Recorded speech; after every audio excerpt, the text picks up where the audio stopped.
Aw, come on, man. It's Go for it, dude. It's Friday! Friday! Friday!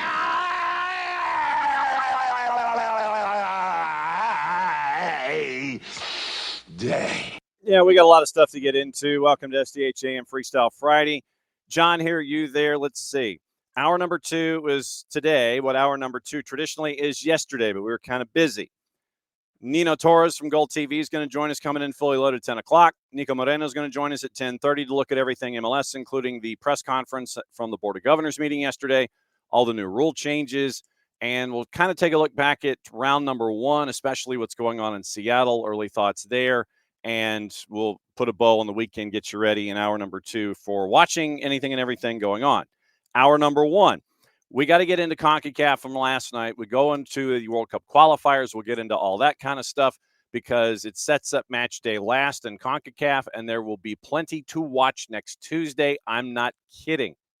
It's going to be the metric-ish ton to watch on Tuesday when it comes to CONCACAF because you got folks chasing after one another within range of each other. All the combinations, permutations are going to be there, but we'll go back and look at what happened yesterday in CONCACAF, Europe, and Africa. We now know that DR Congo is going to be in the Intercontinental Extravaganza to try to get into the tournament after their result yesterday. So we'll get into all of that. Also, U17s are going on right now. For the United States in the knockouts, that is at 10:45. So we'll have a bit toward the end of the show to kind of keep an eye on with the matchup with Morocco, round of 32. Right now, the game's in progress. Zambia and Mali are tied at 1 with about 20 to go. Portugal leads Belgium with about 15 to go. Switzerland, Egypt just started the second half. Switzerland's leading 2-0. France is leading Colombia by the score of 1-0. That one is halfway through the 37th. 9:45, Argentina and Mexico. That one's on Telemundo.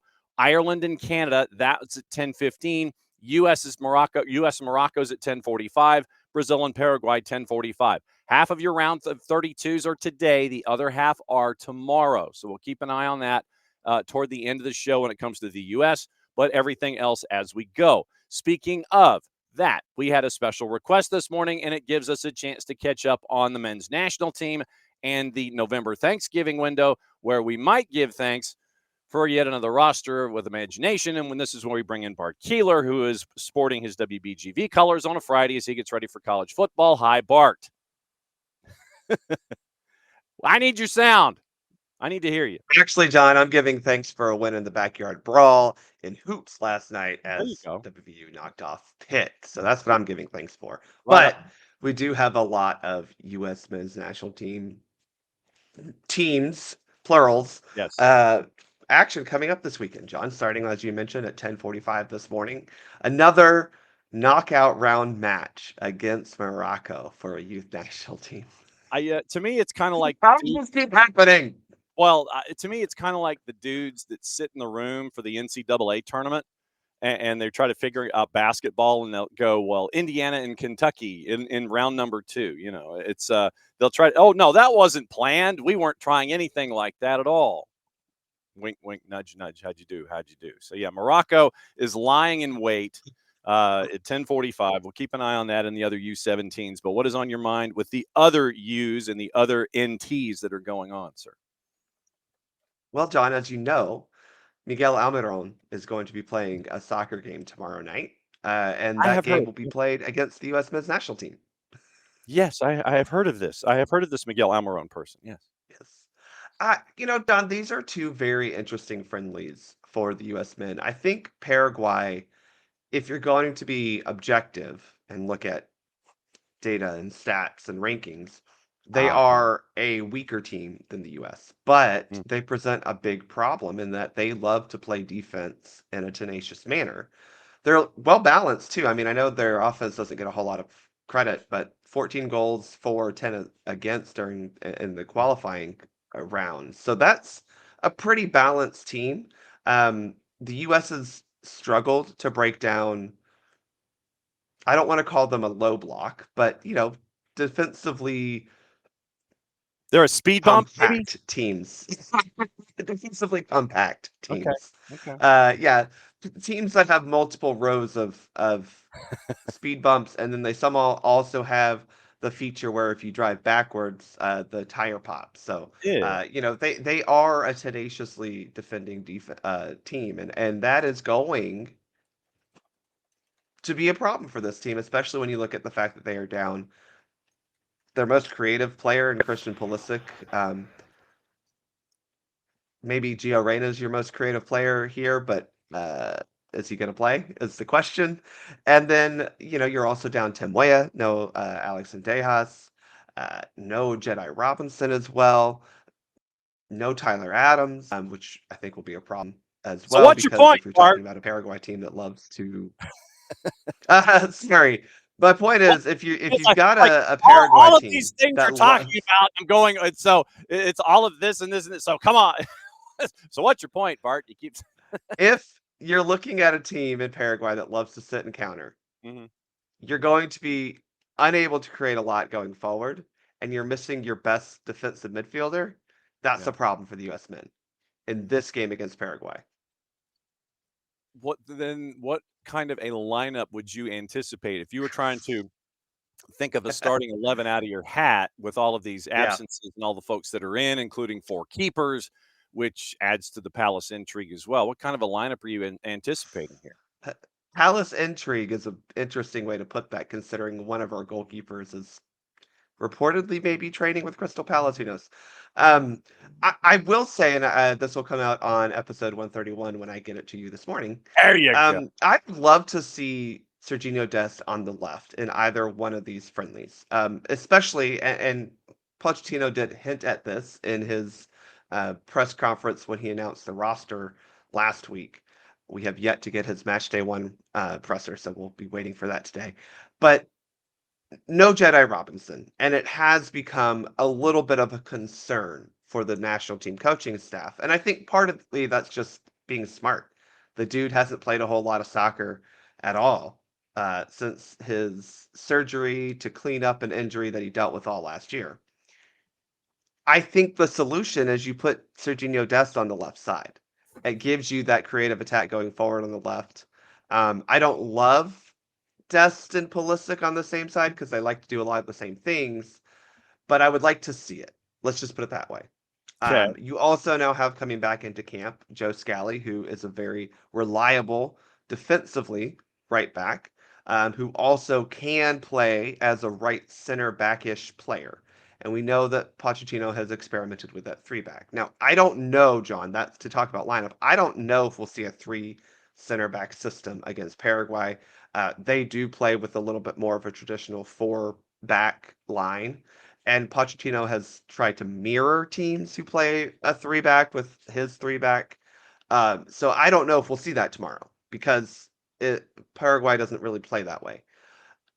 That said, I still think a Serginho Dest on the left side would be an interesting wrinkle to see in all of this. Just that's my only real lineup thought because everything else is pretty uncertain, John. Again, we're missing a lot of guys, and who knows who during this week has proven that they deserve a starting chance. I mean, look, Flo Balogun's probably going to start up top. There you go. There's another lock, I would imagine. And old man Tim Ream will probably be starting in the back line, and Matt Freese will be in goal. Okay. But all the other positions are pretty much up for grabs. We truly just don't have a good idea of where these guys fall in the pecking order when you move some pieces around and take some pieces away.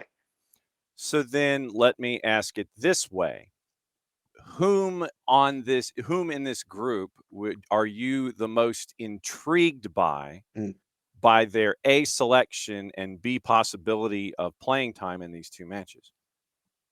Well, I'm not going to say the obvious answer because the obvious answer is Gio Reyna. And I think the reality is Gio will probably be training a lot this week, Yeah. probably not doing a whole lot of playing. So my next answer is Joe Scally because he's the guy who has been brought back in who I think, again, being objective, looking at it from where the dude plays on a week in and week out basis, he's probably your best option at right back whose name is not Serginho Dest. However, he is not a real attacking fullback. And that is where I do think that guys like Alex Freeman and even Tim Weah have looked possibly more enticing to Pochettino at that right-sided position than Scally. However, I think again you look past in the past windows, you did have a center back. We had Tristan Blackman in September, and Miles Robinson in October play as a right-sided, basically fullback. The way they were kind of playing, again, not quite the same system or formation, but I think that's a position Joe Scally can cover very well, especially if you're playing more of a traditional not flat, four defensive back system. That might be where Joe Scally can come in handy. So then the questions that you had about this group coming into this particular turkey camp, what questions did you have about selection? Understanding that teams in Europe want to protect their players, that you have the stars that you don't want to bring in for these two matches and all this kind of stuff. Taking the injuries and the teams overseas that want to keep their top flight players that could be a part of something like this. Who was it that intrigued you the most? And you're sitting there going, well, why is this person here? Other than having their tires proverbially kicked when it comes to how they can integrate in a situation. Well, first, as my partner in crime on the podcast, Thomas, aka US Keeper, aka the greatest historian on USMT Twitter, says, why can't our national team coach call up his top selection of players if they're all healthy? Mm-hmm. Why not, John? So that's the big question, first off. Yeah. Then we get into the fact that they're not here. And the real question comes to two positions, I think. First is center back. We do not have Chris Richards, who is the number one. That's your dude. Well, I guess number two. And Richards has evolved into that. He has. That dude.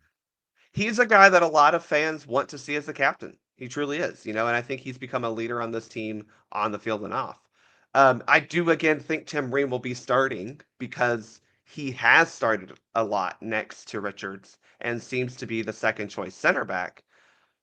John, I don't know if that's the best course of action. Again, I just keep wondering. The dude is older than me, and I played two small-sided soccer games last night. My hips hurt this morning. So I'm just wondering when Father Time does catch up for Tim Ream. So the center back position is going to be interesting. I'm curious if we see McKenzie and Robinson. I don't know if we'll see Trusty for sure, but there's potential there. The next position is the one immediately in front of that on the field, and that's defensive midfield. Right. Again, no Tyler Adams. So that rock isn't there. Now, we saw Morris and Tessman play last camp. I think most people say they were up and down. Can they, and I think I said this from game to game last camp, so now we're going game to game, camp to camp. Yeah. Can they show improvement? Because there is a spot right now as Tyler Adams backup, or even a guy who plays next to Tyler Adams, depending on the system. Both of these guys are playing for that spot, right? Especially with Johnny Cardoso injured and having never really looked good for the national team. So that defensive midfield position of Morris and Tessman that's a position to watch. Now, to wrap that up, John, I just mentioned your center back as a position of question, and your defensive midfield as a position of question. That leaves me concerned for this team's defensive abilities against two teams who love to get going when they get the ball. Let's just put it that way. In Paraguay and Uruguay. Uruguay loves, John, they present a whole different ball of wax to challenge. The Bielcistas are flying. So those two positions being question marks means some angst as we head into these games when we look at the defensive side of the ball. Yes, this particular cycle brought to you by Pepto-Bismol. Keeper. Four guys in camp right now. Matt Freese looks like he's your number one. And then you get into the whole notion of, okay, NYC season is over. Matt's your number one. How many minutes do you give Matt? Who else gets shown? what are you looking at between the sticks? Is it just going to be, looking at 3 of them in practice situations, or is it going to be 40? Is it going to be 45 minutes apiece for these 2 matches? No, I do not foresee that, John. Now, I wouldn't be shocked if Pochettino does give a game to one of the other dudes just to see if that makes sense. Mhm. But I don't think that is a real tryout for the number 1 unless Matt Freese does not play well. Mhm.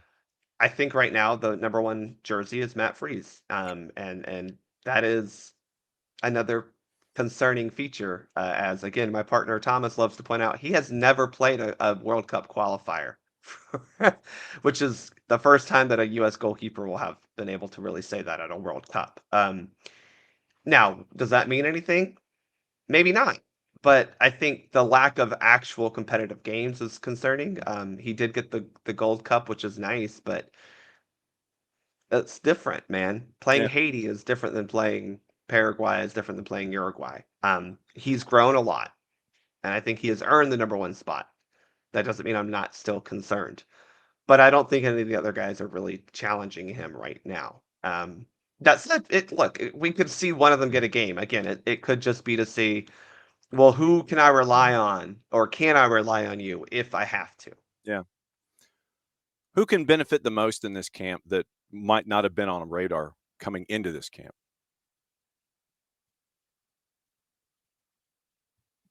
Is there anybody that could, Well, because I, is there a fresh name or a name that hasn't been there a lot in camps that could benefit from this and be that next Chris Richards in the sense of, oh, okay, if I've got a strong camp here in these 2 and I haven't really, gotten well, the if you're talking a fresh face, I yeah. mean, I think he's not fresh, but Joe Scally can really do a lot to kind of reconstruct his trust with Pochettino. Mhm. To that end, also his teammate at Gladbach, I think Gio Reyna can do a lot to show that to Mauricio Pochettino that he is able to actually play soccer, which is still a question, John.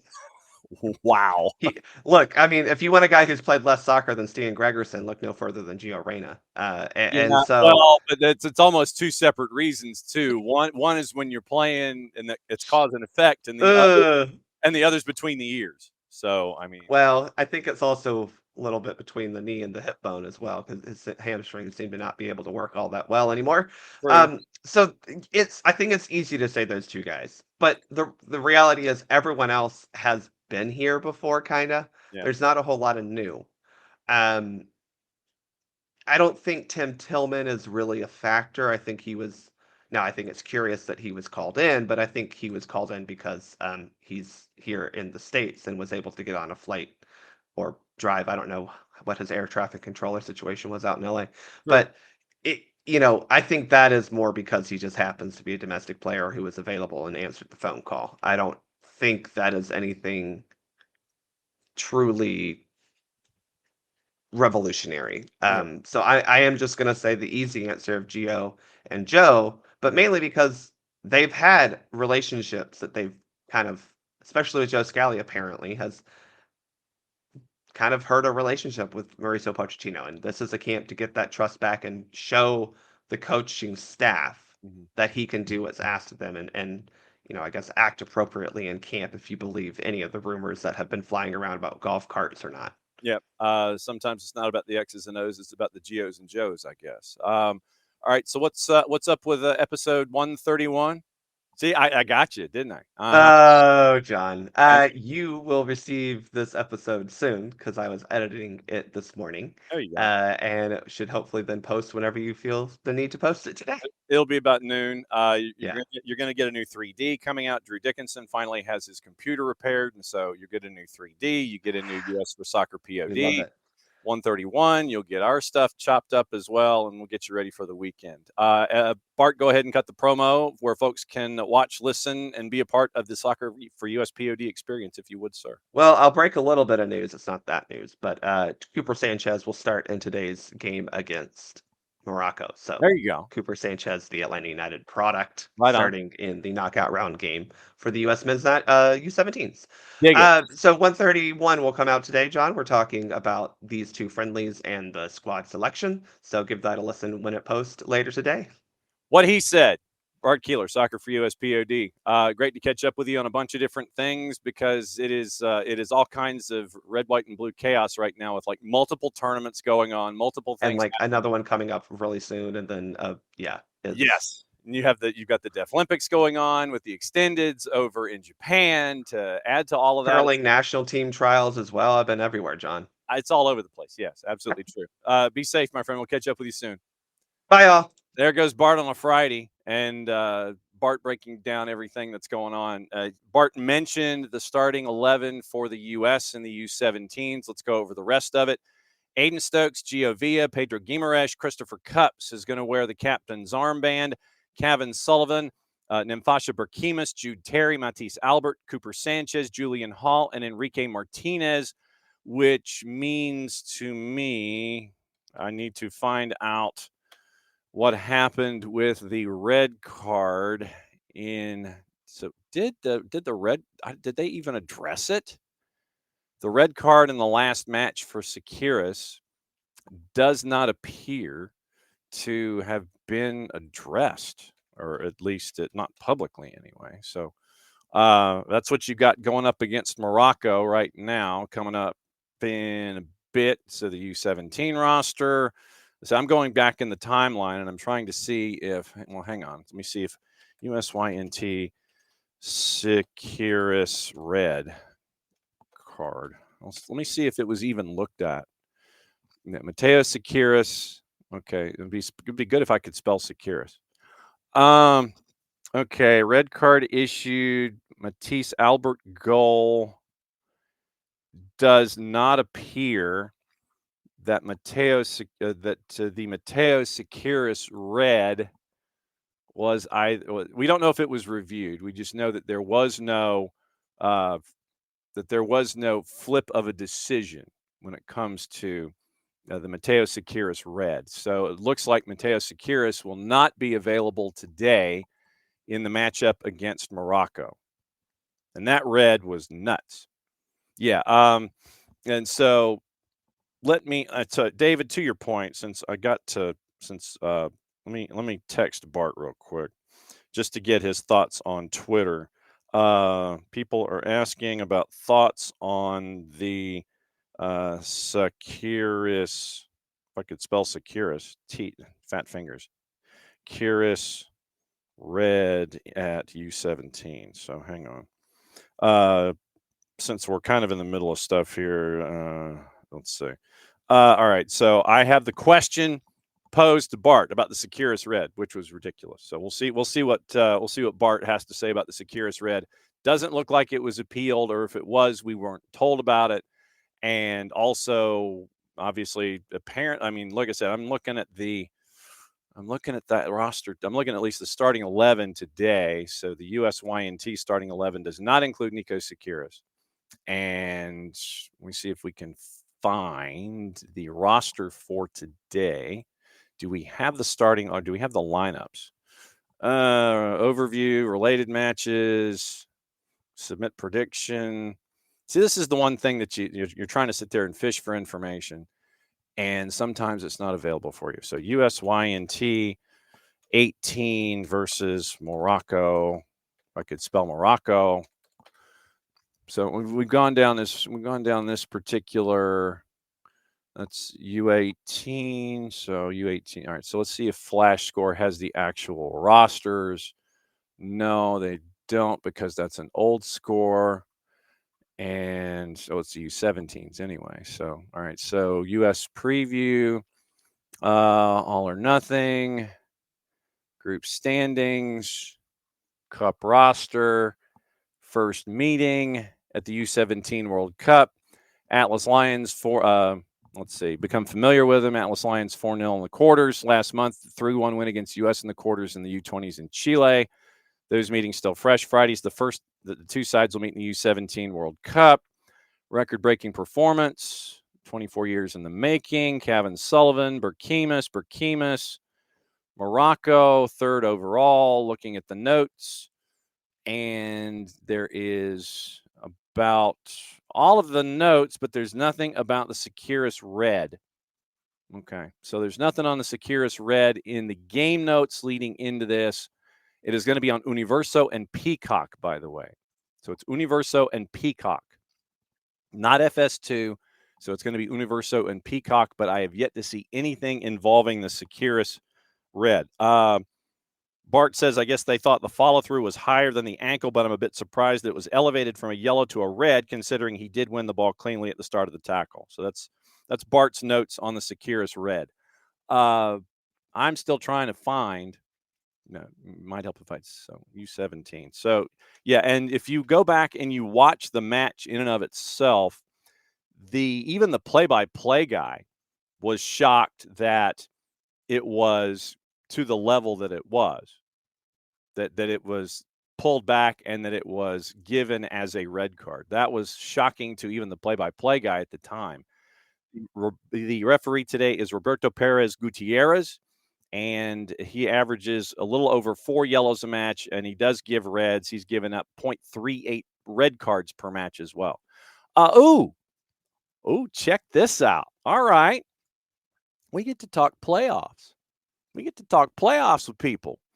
And I've got to ask an incredibly self-serving question to start things off with our friend Michael Parkhurst here, our MIT, our mogul in training. See, now you got the banner over the shoulder. I got that. I like that. By the way, I have a new addition here to the back. It is your inaugural season stadium scarf. It is right here. I have added that to the stacks, sir. Right. I mean, amazing, John. Well, you know me. I was going to sit there and I was going to ask if there was any of the 2024 gear left available, but it's no longer in the store because I was going to buy that out and give it out for Festivus this year.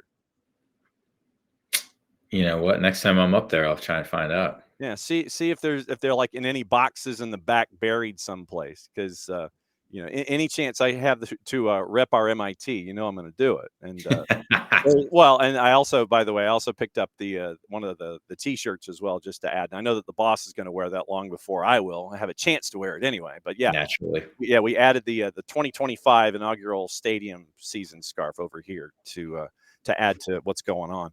I love it. I know that there's absolutely nothing going on to talk about these days, but I do want to start with playoffs. Playoffs? Exactly. All right, Mora. You've got another run at another title again for Rhode Island FC. Big win. You went to kicks from the spot. You go through at Patriots Point. You're still on the road. By the way, are you going to continue your trend and head to that match since you did last time, I believe? I will be there. Yes. Yeah, I did not get to North Carolina last weekend. I was in Charleston for the first one, but I will make the 3-hour trek over to Pittsburgh tomorrow and check that one out. See, now this is the fun part. And when you're going up against a team like Pittsburgh, traditionally, when you've got a guy like Bob Lilly, when he was in charge, it was defense first and then yell at your team in the darkness of a stadium an hour and a half after the match is over, regardless of result. But, they have taken a bit of a different tack now with Lilly on leave, and now they're scoring goals. And I am intrigued because this one could have a lot of goals attached to it on a bit of a wonky surface, I'll call it, at Highmark, where the turf kind of has a mind of its own, and Pittsburgh has kind of navigated it to their own success over the last couple of years. I completely agree with you, John. It's one of the toughest places to play in USL because the turf is wonky is a good way to put it. But the ball bounces a lot. The ball sticks on the turf. It's usually windy because it's right there on the water. Mm-hmm. It's just usually a little ugly. No other way to put it. I think there's a reason why both their playoff games have been 0-0 all the way to penalties. Mm-hmm. So you have to win ugly, and that's what we'll try and do. Sprinkle in some moments of good footy and hope that's enough. Yeah. I mean, when you're in a situation like this, and I guess this is also kind of a mentoring question, where you go into a situation and you're dealing with things that are out of your control. When you have these conversations about all of these wild cards that can happen on a game day, the visiting, the home team paints your locker room pink. you get cold water, your timing is off. Oh, sorry, we didn't mean to put the sprinklers on then. Oh, how do you have, when you're talking to mentees about things that are out of their control, not something that's as minute or as tweakish as something like we're talking about in a playoff situation, but when you're talking to your mentees about navigating things out of their own control and focus on what you can control yourself, what are those reminders like when you have those conversations? It's always just about adjusting, right? We have to be open to adjusting, both in life and on the soccer field, right? You can't be stubborn and say, Matt, no matter what, I'm going to play out of the back because that's what we practice and whatnot.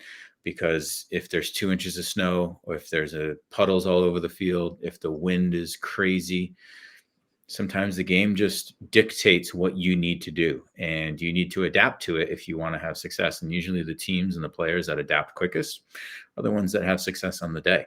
And so, there's going to be always things that are out of our control, and what can you do with it, right? How can you make the most of it? How can you take advantage of it? And, right, when I say, hey, yeah, it's sticky turf, well, put the ball in behind. There's nothing worse for a defender getting a ball over their head and they don't know is that ball going to check up, or is that ball going to accelerate a little bit. It's so difficult.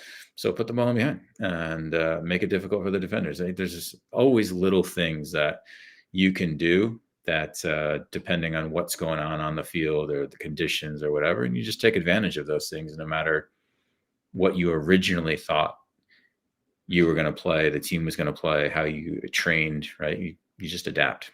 And that to me sometimes can be either, to me, it's one of the extremes when it comes to mentoring. Adapting and adaptation can either be one of the easiest things in the world for you, or it can be one of the most rigid things that you've got to try and break down with that wall. Because if you're not wanting to color outside the lines because you have this philosophy and you don't want to get anyone around you either angry, the fact that you're freelancing or whatever, anything like that, I would think that the idea of it's okay to color outside the lines and go away from what we've learned if we have to, it's a little bit different, I would think, than wanting to do it and then having to do it.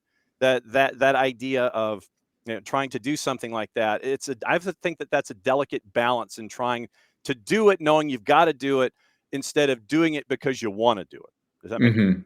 Yeah, absolutely. Right? And it's just different ways to view things, like everything. And but if you want to do it, then it's a lot easier to do whatever that is, and you're going to have more success with it. And that's just the name of the game. And like I said, if you're able to adapt faster than the opponents, you're more likely to have success. Then let's just say you're a part of a team and you get a new coach, and he's a big name and he means a lot to the team that you're a part of currently, but you might not necessarily have been around when the guy was there before. It's another situation where you're going to have to, regardless of what the guy did before, it's another situation where you as a player on a team have to prove yourself all over again, I would think.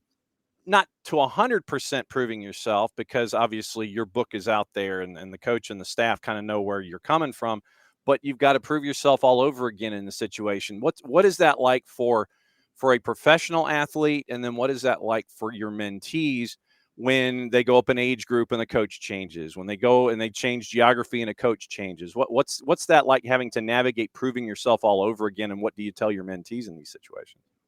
Yeah, I think it's great because it destroys any type of complacency that might exist anywhere, right? Everyone's kind of on somewhat of an even playing surface, and complacency destroys players and teams. And so I always viewed it, even when we got new teammates, especially higher paid teammates, big signings and things, like I always wanted to prove to them, hey, this is who I am as a player, right?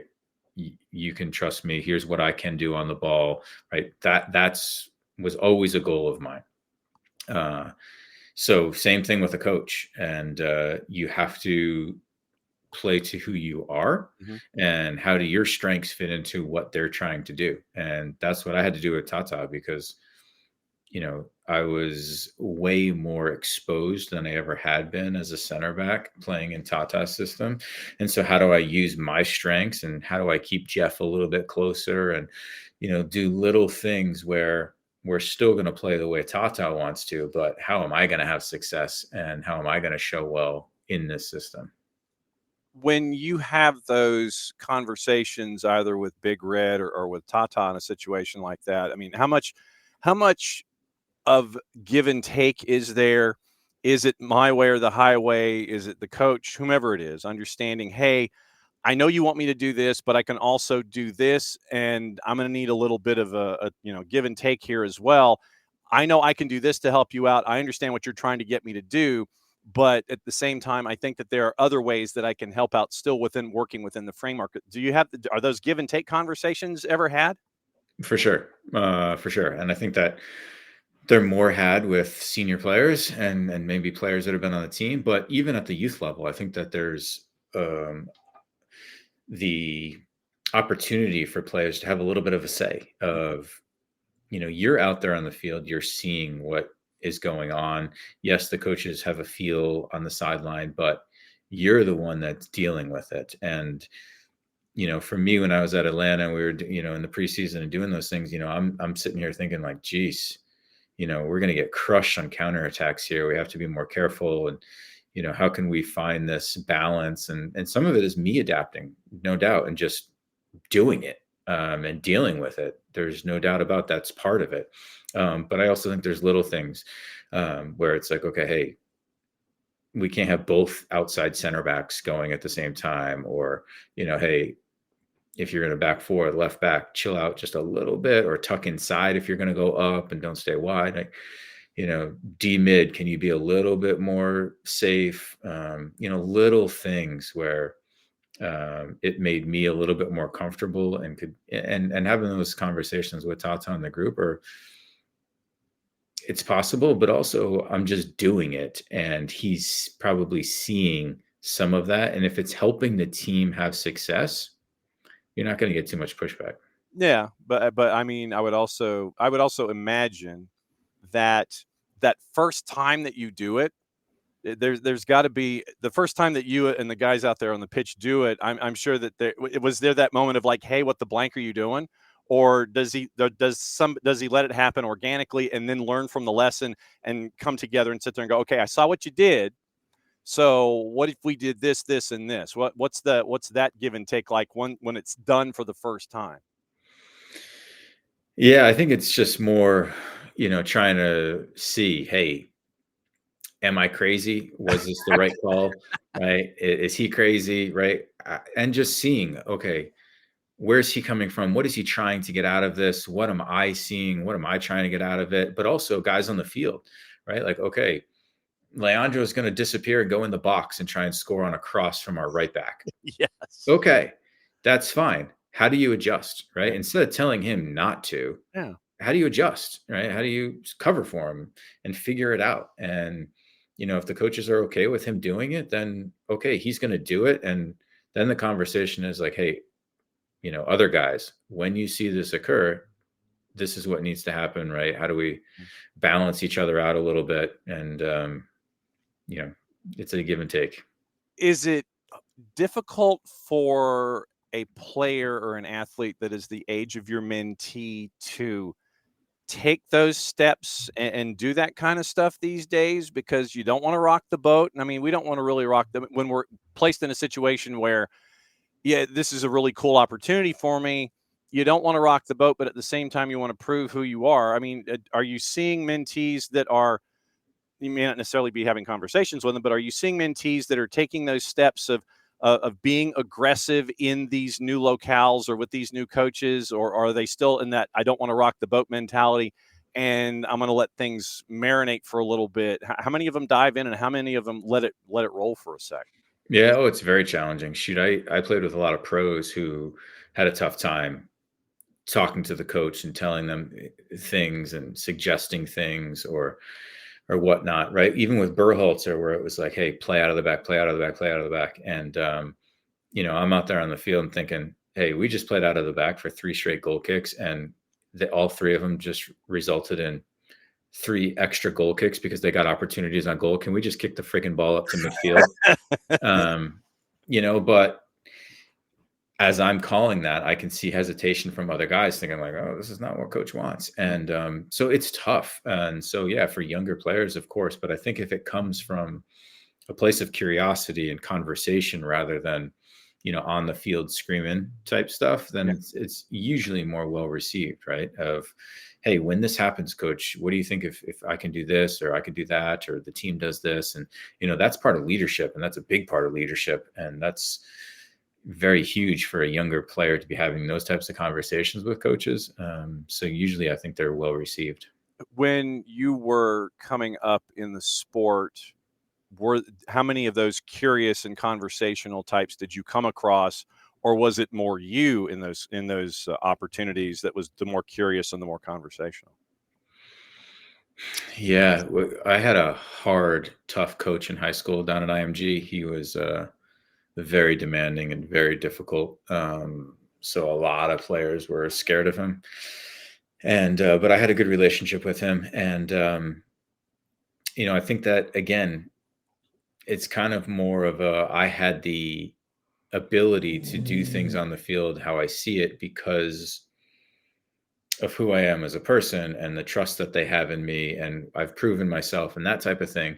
And so that's where, doing things the right way and being a good teammate and all those things gets you that space, right? If you're a non-trustworthy player, whether that's because of attitude or just inconsistent performances or whatever it is, like, and you do these things on the field that are kind of against what the coach is trying to do, you're not going to get the leeway, right? But I got the leeway. And then if it works out, you continue to get that leeway.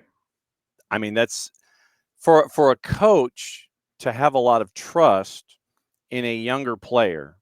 I mean, I would think that speaks just as much about the coach and how the coach is willing to learn in that situation as much as it is for the player and the confidence that the young player has in who they are and what they can be to the collective. For sure. Absolutely. And not every coach is going to be cool with it, right? I literally just had a call with a mentee who's not getting as much playing time recently. And I said, well, have you talked to the coach? And he said, I tried. And I said, what do you mean? And he's like, well, he just tells me to stop questioning him. And he gets very defensive. And I said, that's unfortunate. You wish that if you're in a mode of conversation and not a mode of trying to be combative, then you'd hope that you could get some information from the coach. But some coaches are not good with communication. Some of them are beaten down due to prior conversations with parents and players that have been combative and mean and things like that. And so I've seen it in my own experience with my high school daughter's softball coach, and just like trying to have random conversation with him when he's around, he's very guarded. And I know that it's because, and I've heard stories of it because it's from previous parents who have been just over the top and annoying, and why is my daughter not playing, and this and that. And so coaches become guarded. And so not every coach is going to be open to conversation, to players trying to do things differently on the field, right? So it's a balance, and you have to try and figure that out a little bit. I notice in our conversations that P word comes up a lot, parents. And I'm going to phrase the question this way. And I know that we've talked about parents a lot, and to be able to have parents as a topic of conversation, I wish it was less of a conversation. But sadly, these days, I know that it's not. How often do you either in your day-to-day, being a normal person, being an MIT or whatever, or as the one of the grand exalted poobahs at Beyond Goals, do you loop back and have conversations where parents and their interaction ends up getting into that conversation instead of it being just something that pops up every once in a while it seems like it's a topic of parents and how they're trying to impact their young athlete. It seems like it's coming up a lot more than it should these days, it sounds like. Yeah, it's always going to pop up for sure. And, we don't address it a ton in our mentoring sessions Yeah.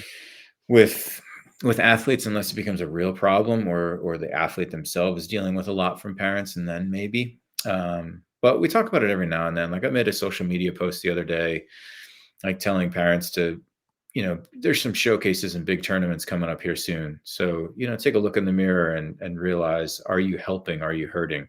Right? Because if words are coming out of your mouth other than good job, keep going, basically that's it. Yeah. Then you're not helping, right? Any other words that are coming out of your mouth are not needed during the game. So you're either cheering or you're quiet. And yeah, that's how it should be.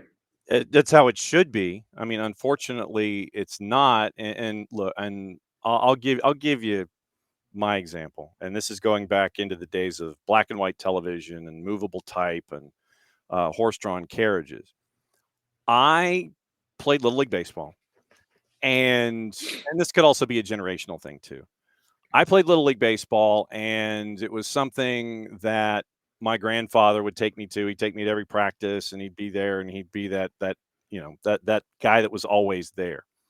And when I played first base, left-handed first baseman, and I had a coach, and one of those times where you had the pitcher, and the pitcher would look, and he would try to do the snap throw to first and try to get the guy off the base or everything, and just for a quick tag.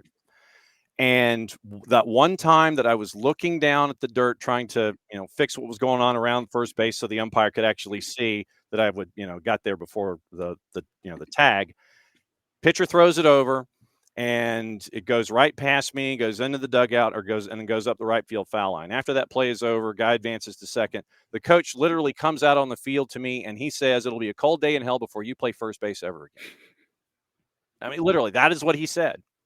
And so he said it in front of an entire audience of folks and my teammates and everything. And it was one of those where I almost had the moment from Bad News Bears where the Yankees, Billy, the Yankees pitcher, he's got the ball and he's just going to hang on to it. And it's like, I'm not going to let you have it. And everything around me is going to score. I would venture to say that was an extreme back then. I hope it's an extreme now, but those folks are still out there, whether they are coaches and they're not guarded, or they just, feel like they need to yell in a situation like that to get the point across. That doesn't do anybody any good, but sadly, those folks are still out there these days. And when that messaging is still out, there are those that are going to come in behind it and reinforce those kinds of things when it comes to that kind of messaging. And it's disappointing when you have to deal with these kinds of things. Oh, totally. Totally. And I literally saw, I think I had mentioned before about like these jokes online about parents and coaches and things, and they're meant to be funny, and I literally just saw one, my Instagram feed showed me, it was a stand-up comedian. He said something like, they say hitting a baseball is the toughest thing to do in sports. Well, I disagree. Being a little leaguer, going 0 for 4 and then getting in the car with dad's a lot tougher, something like that. Yeah. And it's funny, right? Because it's funny, but it's not funny. Yeah. And there's the sad reality that a lot of people go through, not only on the field, but then off the field too. Yeah. And I see it. And I think that honestly, from my experience, the parents on the soccer field are worse and the coaches in baseball are worse. Yeah, I mean, it's where you have, the baseball coach who feels like, it's got to be this way or nothing, or, all that. And then the parent, I think the parent these days, once again, they're locked into that idea of living vicariously, pushing buttons, making sure that everything that they've invested can turn into whatever they think it's going to turn into down the line when, national team call up, whatever, those kinds of things. Yeah, and I think to your point, these days, yeah, I am seeing it more from the soccer parent than I am a parent from any other sport, where Yeah, there's still that's the parents squawking a bit, but I think that you end up seeing it more sadly in soccer these days, and once again that's the disappointing part of this. I'm sorry I brought up the P word again this morning, man. It's the C word too. I was scouting a college kid for Rhode Island the other day, and I'm watching a video of his game. And it's at a stadium, and it's kind of quiet at the stadium, and there's a ball played in behind, and it's questionable offside. And I think it was a coach, might have been a parent. I think it was the coach, goes berserk. I mean, you can hear every word he's saying. He is screaming at the linesman. And it's just, oh my God, crazy. Did you see Abby's question here real quick? Is Beyond Goals offering classes for coaches about communicating with players? Not currently. It's something that we had discussed with a bunch of clubs before they all told us to go pound sand. Really? So we maybe do something with Inter Atlanta now that we got a partnership with them. It's not something that we've it's part of the agreement right now, but I do think that could be useful. Yeah. It's especially just bringing the P word. If you could have a P word communications class too. Well, we will have a couple things with parents, so that'll be good. Good. We've kind of discussed it a little bit here this morning, but now that he is officially back, Tata 2.0, what's running through your head now? Yeah, I'm excited. Excited to see him back and the staff back, and I think he'll bring in some new blood. And his son, I think, is going to be on the staff now too. Yeah, that doesn't surprise me. He was down in Miami with him, and so yeah, I expect that he'll bring in some new blood to the team. He'll bring in a different culture, a different expectation on the field, style of play, everything. And so, I said on a different interview or something that I think his number one priority is figuring out the DPs and how do you get the best out of them, because that's got to be priority number one, because 2 out of the 3 for sure were not very good last year, and so it's tough to win when you've got that much money in a few players and they're not playing well. So I would expect that happens, because he obviously got the best out of Joseph and Miggy when they were playing together, so hopefully he can do the same with Latte and Miggy. So when are you leaving to go to Pittsburgh? Tomorrow afternoon. Yeah, okay. I'm not getting there early. I was gonna say it's not, because it's a 6:30 kick. I didn't know if it was going to be something where you're going to go to Primanti Brothers and bring enough for the team, or.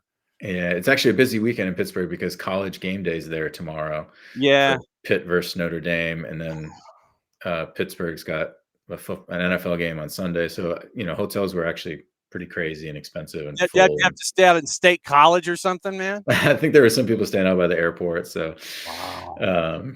Yeah, so no hotel for us. We'll just go up and back. Oh, okay. So we anticipate. We know what kind of match you're anticipating, but how nervous are you this time of year, knowing that you're not playing, but you're watching, and everything that you've invested, both emotionally and physically, is going into what you're going to be seeing in Pittsburgh tomorrow? Yeah, I think it's a good question. I don't know. I was pretty nervous in Charleston just because it wasn't a great season overall, right? We came in 7th and just wasn't great. So, but now things have turned. You win 2 games in the playoffs, now you're in the Eastern Conference Final, and so win or lose, you can look back and say, hey, it was a good season. We were in the top 4. So yeah, I want us to win, no doubt about it. But I don't think I'm going to be crazy nervous. It's if we win, great, and if we didn't, hey, I think it's validates what we're doing and who we are as a club, and so we're still moving in the right direction. So it's house money for you right now? A little bit. Okay. I mean, we have some unfinished business, no doubt, in the final. Yeah, absolutely. And Colorado Springs decided basically to jettison their staff after they only made it into the first round and won a title last year. So patience sometimes is not a virtue, but it needs to be exercised a lot more across the board, whether we're talking coaches, teams, sons, daughters, and mentees and mentors. Did I hear Deacon earlier? Oh, you did not, because she is in full sleep mode. Okay. I mean, she might have moved around and snorted a little bit. Yeah, because I thought I heard Deacon harumph when there might have been a rotation on the bed. It could have been. Yeah, it's like, you hear that. I didn't know if Deacon was rotating or It's not. been a tough morning for her, John. We went for a walk. She had breakfast. Got some socks around the house. It's been a tough morning. She's cashed out already. It's 10 o'clock on Friday morning. She's cashed out. As always, my friend, great to see you. I'm glad we can blend mentoring and dealing with mentees with the issues of the day and all this kinds of stuff. Enjoy the ride. Be safe getting down to Highmark and see if somebody can launch a ball actually over the train and into the river. I'm waiting for that moment to happen. Tell you what, 91st minute, we're winning. I might go down there on the field and try it myself. That'd be epic. Like I said, just be safe, my friend. We'll catch up with you soon. Thanks, John. Have a great weekend. There we go. That's Cap, Michael Parkhurst, and he's got USL Championship on the brain and everything else. It's always great that we catch up with him on the Friday Free Kick and find out what's going on in the lives of Beyond Goals Mentoring at BG Mentoring on the 280 character app, and with Michael Parkhurst and with Greg Garza when they are not solving the world's problems. As we always say on Thursdays, we can say it on a Friday. So what show goes from Atlanta to Columbus, Ohio to Lima, Peru? I believe the answer to that you can hang on one finger. One finger. And that's because we're going to Lima to catch up with our buddy Nino Torres, and we go fully loaded. Yellow, yellow, yellow. Yellow, yellow, yellow. Soccer Down Here fans on a Friday, huh? Friday Night Lights, early edition here with Soccer Down Here. Nino Torres and Johnny Nelson ready to roll, baby. Yes, we are. I have your list, as always. I have not seen it, so I don't know what's going on in the brain. I read, we discuss, and that's the beautiful part about this whole segment. Okay, so topic number one. Colina, head of the finals referees committee, is considering scrapping penalty rebounds in open play. They're taking away a little bit of chaos, or at least they're thinking about it. Why? Why is this? I mean, the ball doesn't leave the pitch. The ball's still alive. The play's still alive. Why are you going to stop it? This is not a penalty shootout. It's different. It's different. There's two different situations. I don't know what's Colina thinking, man. He's pulling his hair while he doesn't hurt the pool. But, I think it's a good idea, man. I think it's a good idea. Why not going for the freaking Wenger rule for the offside? I mean, for me, if you got a problem with offside, then fix the rule. That's how I've always looked at it. That rule, I think that's most important. That's the Absolutely. main rule that we need to fix. You are absolutely right. It is, if you got an issue with offside, fix the rule. Don't complain about VAR. Don't complain about the computer. Don't complain about what you're seeing. Fix the rule, people. Yeah. And then we're gonna get a lot of more goals. A lot of more goals, man. Could you imagine? Oh man, it's just every time that I've seen that, every time that I see the freaking semi-automatic rule, and it's driving me crazy. By the way, that is correlated to the next point, the next topic that we're going to talk about it. Every time that I've seen that, I'm going crazy, and I just keep thinking about this Wenger rule. Oh, please, the amendment, please, this be the most beautiful amendment in soccer. Please take place. Hopefully, I don't know if it's going to happen next year. Hopefully, so we'll see, man.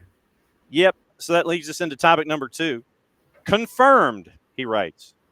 Brazil will be the first country in South America to use semi-automated offside technology implemented from the first match day of the Brasileiro in 2026. So they're stepping into it, huh?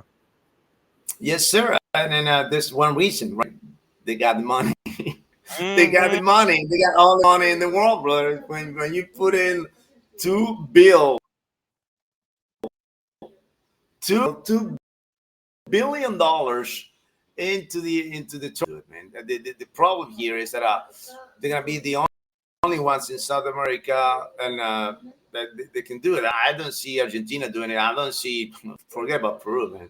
Which just got VAR a couple of years ago, and it's gonna be another, I don't know, probably 10 years before we got that semi-automatic offside. But this is Brazil showing off again all their money power. Again, they're proving that they are ahead of every single country in the continent, alongside until Mexico. I want to say MLS is in place. You guys can do it. But by the way, do you have that? We don't have semi-automated. We still have flags and ARs. Okay. But you might, right? Maybe next year, a couple of they already changed the schedule, so they. Maybe when you change the schedule, 27, 28, you change the rules and bring in Cyclops. I don't know. Yeah, it could be. Are you guys happy about it, Johnny, or not? I know you discussed that yesterday. I was going to bring it in today, but I saw you discuss it yesterday. We just kind of went over the basics with it. I mean, I think it benefits when it comes to when you line up with the international calendar. Then you're not either having to do your business too quickly in your own window, or having to wait until the dust settles because you can't do anything. It hurts you right now on the front end and the back end of your windows that you're not matched up in Europe. And then in the summer, you're getting players that by the time your season is over in November, December, they could be playing 18 months straight. And you're seeing a lot of guys who come in the summer transfer window running out of gas. And you're wishing that, it's like there was a reason I brought dude in. And you're risking the guy getting burned out, not having him down the stretch when you need him in all those moments and making sure he's 100% and healthy. I think that it lines up. Now that you've lined up, I think it helps you when it comes to everything financial that's attached. Yeah, the contracts, because everybody usually they end in the contracts in June 30th. So it's I think it's going to take, the first couple seasons is going to be a madness. But then you gotta get used to it. Everybody's gonna be in place, but I don't know about playing in New England. Well, but I mean, or Minnesota or Chicago. You can always tweak your schedule. I mean, right now Montreal plays their first handful of matches on the road anyway, and they did the math. There you go. They did the math where right now when they slide the schedule in 27. 91% of the calendar is still the same. Oh, okay. All right. So it's doable. It's just, it's not about logistics. Yeah, it's those edges that you've got to look at and sit there and it's like, okay, we're probably going to be starting with the northern teams. We'll probably be starting you at home a little later. You'll have a home run at some point to even it out. You're probably going to be on the road to kick things off. But, you're going to have your gaps. You're going to have the gaps that we've seen in the other leagues, like in Europe and such, where you're not going to be going on in December. You're going to have that winter break. You're going to have the summer break as well. And so it's mid-July through May in 27 and 28. So July 27 through May of 28, you're going to get this. And to me, when they're going to transition with this, and they're calling it right now a sprint season, where mid-February through May of 2027, you're going to have a 14-game, like a little mini schedule. That's going to be chaos. Oh, yeah. So just to line things up, you're going to have teams that are going to sit there and try to slam it into fifth gear out of the blocks and try to win this 14-game schedule before the calendar twists and goes to line up with the international calendar. I'm intrigued by it. I'm glad that you're now going to have this as a part of your schedule now. I know that, and everybody's talking about, well, what if you're competing against, Major League Baseball, college football? Look, your audience is going to find you. Brother, you got 300 million people in your country, man. 300 million. It's a continent, basically. It's a different animal. But I'm so glad that they finally did it, because some way, somehow, always since the MLS was created, it kind of got the wrong rules for us. That was a disaster. It was like a different sport, and having a different calendar, it was just everybody. I'm telling you, from this point and from European points of view, look over the shoulder of the MLS, because they're Americans. Yeah, they're playing their own thing. They're playing in the summer. Yeah, they're not tough enough. And now you're lining up with the world, and it's a step up for me, from this point of view, it's a step up for the league, and you gotta be in line with FIFA on the entire planet, because this is a global sport.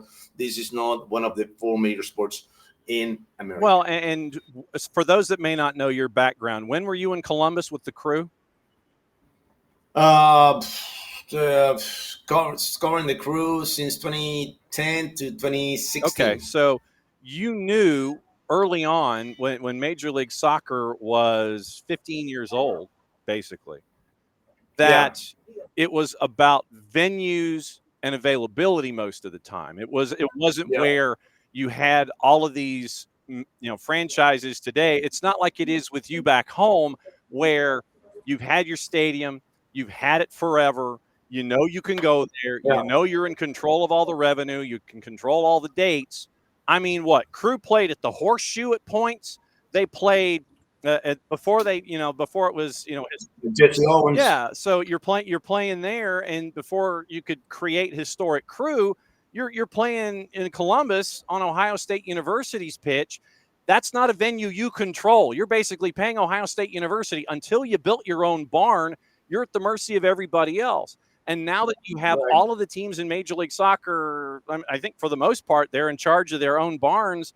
They can do whatever they want to do now. And now that everybody's there, you can get in line with everybody else and not worry about, oh, crap, I'm having to go up against a rock concert from the Songs of the 80s tour that is taking over the Horseshoe, and I can't have you on a Saturday night. Yeah, there's a lot of progress actually for the league, and I think the next step is coming. Relegation and promotion. Well, the USL is looking at that, but for Major League Soccer, they'd have to make the decision to go to 40. Yeah, it's not gonna be now, but I'm telling you, it's coming. It's coming. That will come. That's something that is not in the sports culture in America, because there's no other sport has relegation or promotion in America. So, but this is different too. Soccer is different. Mm-hmm. Soccer is different. All right. I'm trying to count really quickly how many teams don't have, or at least they have their own stadium, but they are working on something else. NYC doesn't have their own, but they're building it. Charlotte on Purpose is playing where the American football team plays. Everybody looks like, everybody's got their own place, or they share it with an American football component. So you don't have to worry about what you had to worry about when you were covering the team, a decade and a half ago. So I think it's big. Topic number 3. back on the list. Here we go. Sorry. On their 60th anniversary, will the Three Lions bring it home? Harry, I'm talking to you. I think the answer is no, but go ahead. Probably. I mean, they have a very competitive roster, man. The roster is huge. They got backups. They got the players that are in the best 11 versus the players that are on the bench. It's got the same quality, and it's a mission. It's a mission from the Premier League, right? Best league in the planet, and not being able to bring the best and the most important trophy in the planet to home. It's coming home. It's coming home. I don't know if it's coming home or not. It's coming home for a visit. They're going to sit there and charge $50 a head for you to take your picture next to it, man. It's not going to happen. Come on now. You think you have a trust in the Three Lions? You have a Harry and Saka and Ishii can do it? No, it's too young. They always find a way to trip over their own shoelaces. I know. It's been at least they came close in the last couple of competitions, 2018 and 2022. There are improvements, but it's like the quarterfinals is the final destination for them. And I don't know what's going to change. Something is going to change, but hopefully it will. And I just want to see these young players prove their worth. Prove the Premier League. It is the best league in the planet. But we'll see. There are way too many candidates. Spain is strong. Brazil, Argentina. This is Argentina, and the problem and the problem for everyone else with Argentina is this. that there's a mission. They are on a mission. They is to be the only country, the only team to win back-to-back titles since Brazil 1958 and 1962. That's people don't understand the rivalry between Argentina and Brazil. It is they hate Brazilians. And now you got your 5 cups, and they hate them for having 5. They do. So in order to get that, to achieve that, you're not the only ones. We can do it too. And the last dance for Messi, it's. I mean, this is gonna be historical. It's gonna be legendary. This World Cup coming up next year, brother. There's a lot of actors or situations and records that they need to be break. That everybody that is getting there is on a mission, and that's why. That's That's why my money's on Argentina. Nino Damas. Speaking of Nino Damas, we broke him out just a second ago. Nino Damas is candidate to win the World Cup. Lots of doubts, and the Irish could celebrate St. Patrick's Day in November. Bruh. It was a disaster. It was a disaster. It was a catastrophe. It was just painless so painful to watch, man. It's painful to watch Portugal. Lateral possession from side to side. Everybody trying to get on Cristiano. Cristiano was not getting the ball. Hey, give me the ball. No, I can't give you the ball because you got 5 players around you. And it was just a lack of creativity with having creative players that they did not. I mean, this was an unrecognizable team. Unrecognizable. And the red card too. So was this guy's connected or something? What happened with the elbows, man? So Messi throwing elbows in MLS, Cristiano throwing elbows in the European qualifiers. What's going on? They're tired. They just look. You will not see that from them 10 years CR40 and those elbows of his, and then doing the signals to the ref. That don't play. He got that red for dissent, and it was worth it. And we all sat there and pointed at it and was like, keep an eye on that one. This topic 5 was something that we talked about in our chat when we were just going back and forth with each other yesterday. About this individual, not necessarily about what you have here. Topic 5. I'm reading it as you wrote it. The secret whiny side of Gennaro Gattuso when it comes to World Cup qualifiers. I will say this, and this was a point that was made in our chat. You take Gattuso and that squad that he's in charge of right now, you take him to La Paz, he ain't making it. It's going to be an ugly scene if they go to Bolivia, or he could not survive CONMEBOL with that squad. You go on a tour, you're in trouble. You brother, you won't survive one game. You won't survive one game. You will be, complaining, and the police will shut you down. The police in Brazil will shut you down. You go to Chile, they're gonna put the National Army chants on your locker room, and nothing that you can do about it. And it's why do we have 6.5 spots? Because we are the toughest conference in the planet. That's why. This is why. It is this. I don't know if it's the most competitive. I think it's the most competitive. It should be the most competitive. Yeah, it is. I want to say that. And on the other side, Gattuso, I'm sorry, brother, but this is the 3rd straight qualifier that Italy goes into the playoffs. All right. So what about you looking what Italy is doing wrong to not qualify? We're talking about 4-time World Cup champions here. 4 times. But you're not, and this is something that is systemic. Our buddy, our part of our family, Nicolifi, who is the resident Serie A guy, and when it comes to the Italian national team, he's like, look, they don't let the younger players come up through the system, spend their time with the national team. So you have those young players coming through. They get their time, they stay, they get a couple of cycles and move on. It literally is sitting there and it's like, oh, veteran, we'll bring you in. Oh, veteran, we'll bring you in. And you crash out instead of having faith in those younger players that you develop, and you play in your own domestic league, but you don't put them on the national team, and you see what happens. They're South Americans or something. We're talking about Peru here, or what is going on? Oh no, we're talking about Italy. Yeah, we got the same issues, brother.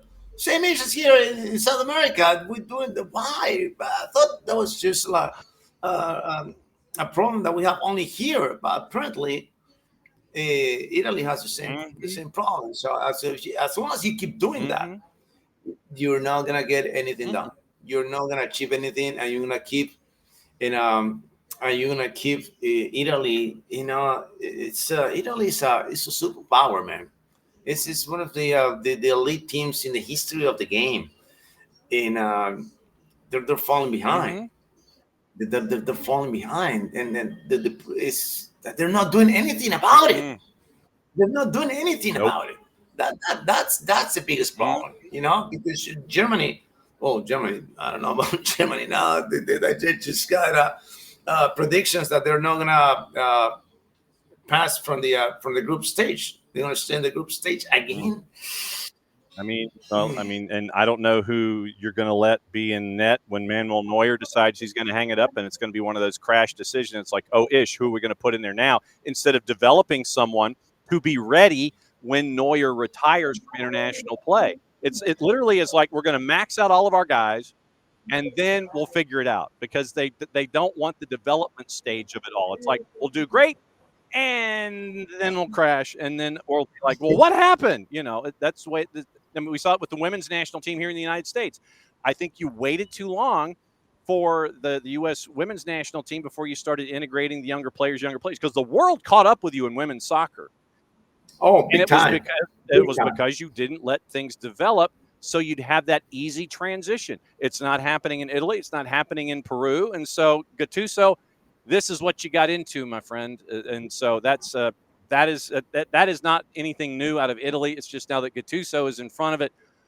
You know, sometimes it may be good, sometimes it may be bleep. You know, Alianza Lima and their army of haters won't stop creating conspiracy theories. Looks like they won't ever recover from Universitario's three-peat.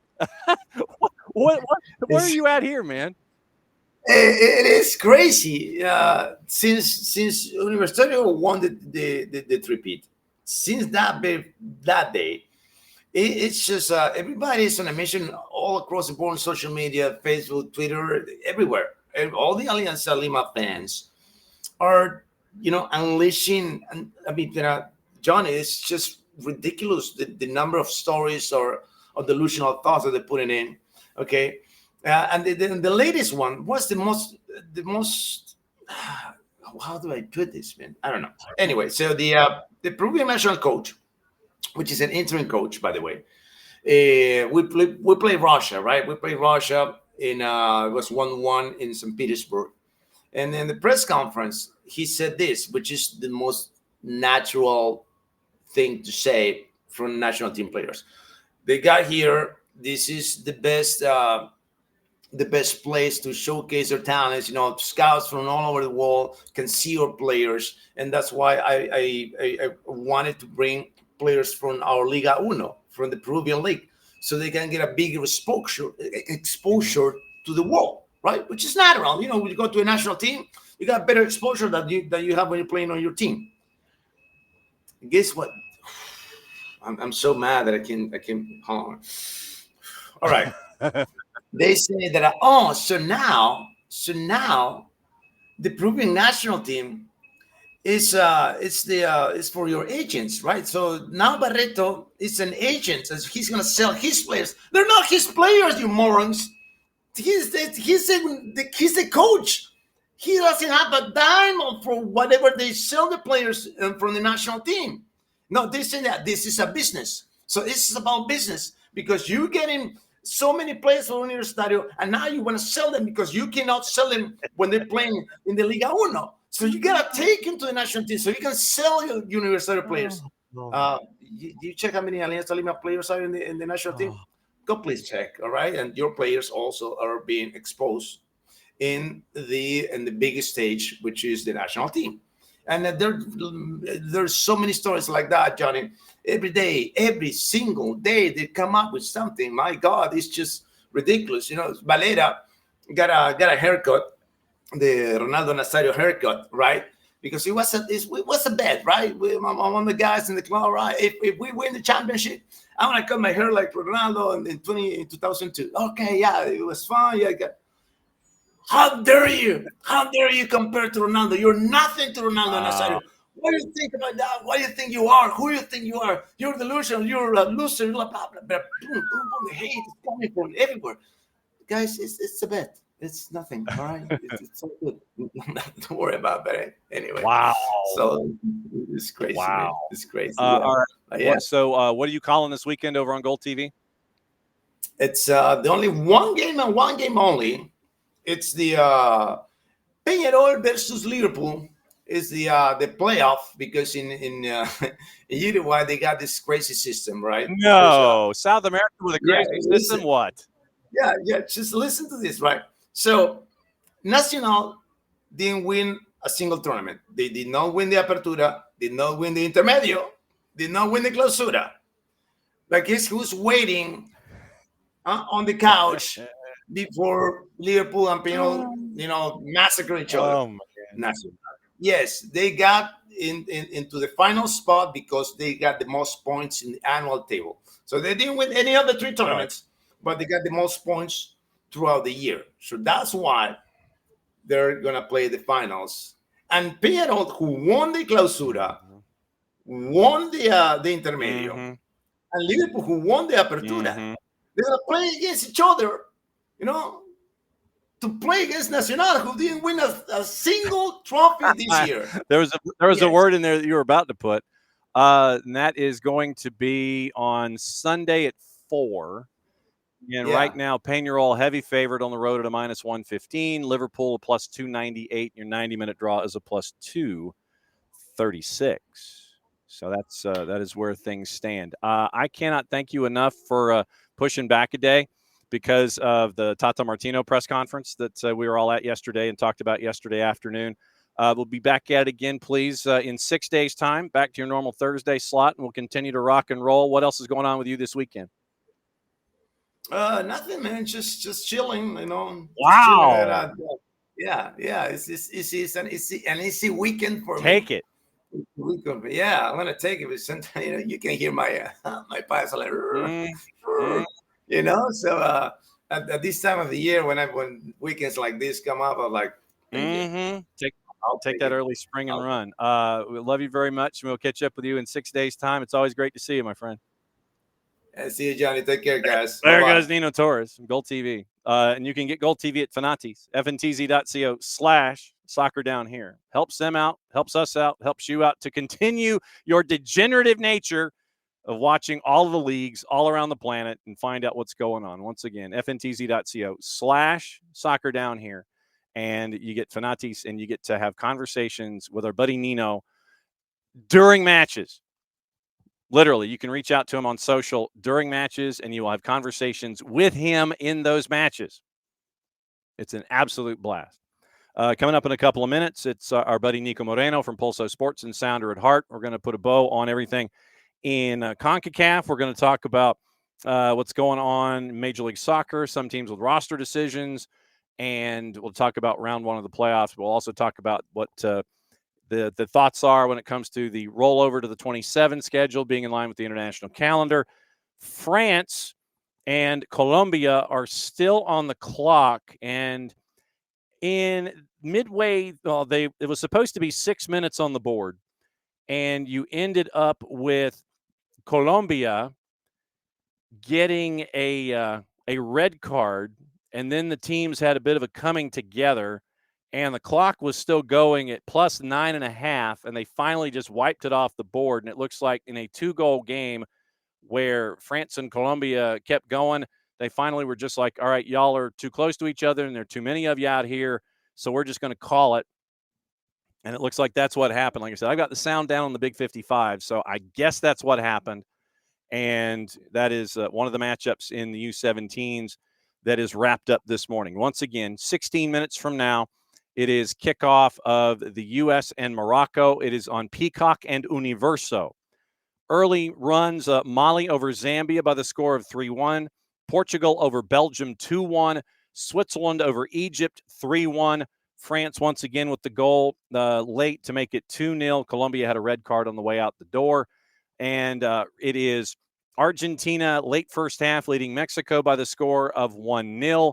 Ireland and Canada are goalless in the 15th minute.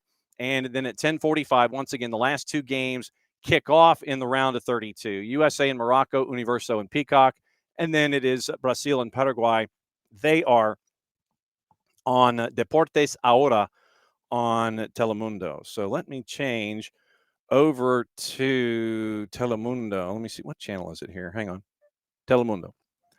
And it'll switch on its own. And so that way we'll keep an eye on that. But Universo and Peacock, 10:45, USA and Morocco. Argentina leading Mexico 1-0. That one is now turned into the added time of the first half. And once again, Argentina with the lead. 2 minutes on the board there as they get ready to call an end of the first half. Let's see. Let's do what to watch, where to watch it, how to watch it today and for the weekend. And we'll kind of blow through it before Niko joins us coming up in just a little bit. Once again, if your favorite college is in their tournament final, go to their social media because it's probably going to be in some combination of ESPN Plus, the B1G, or it's going to be on, if it's a smaller conference, check their YouTube channels and things like that, and it'll be available to you there. World Cup qualifying, that's going to be going on later today. Luxembourg and Germany's at 2:45. It is A-League going on right now on the Plus. Spanish Segunda Liga is on at 3:30.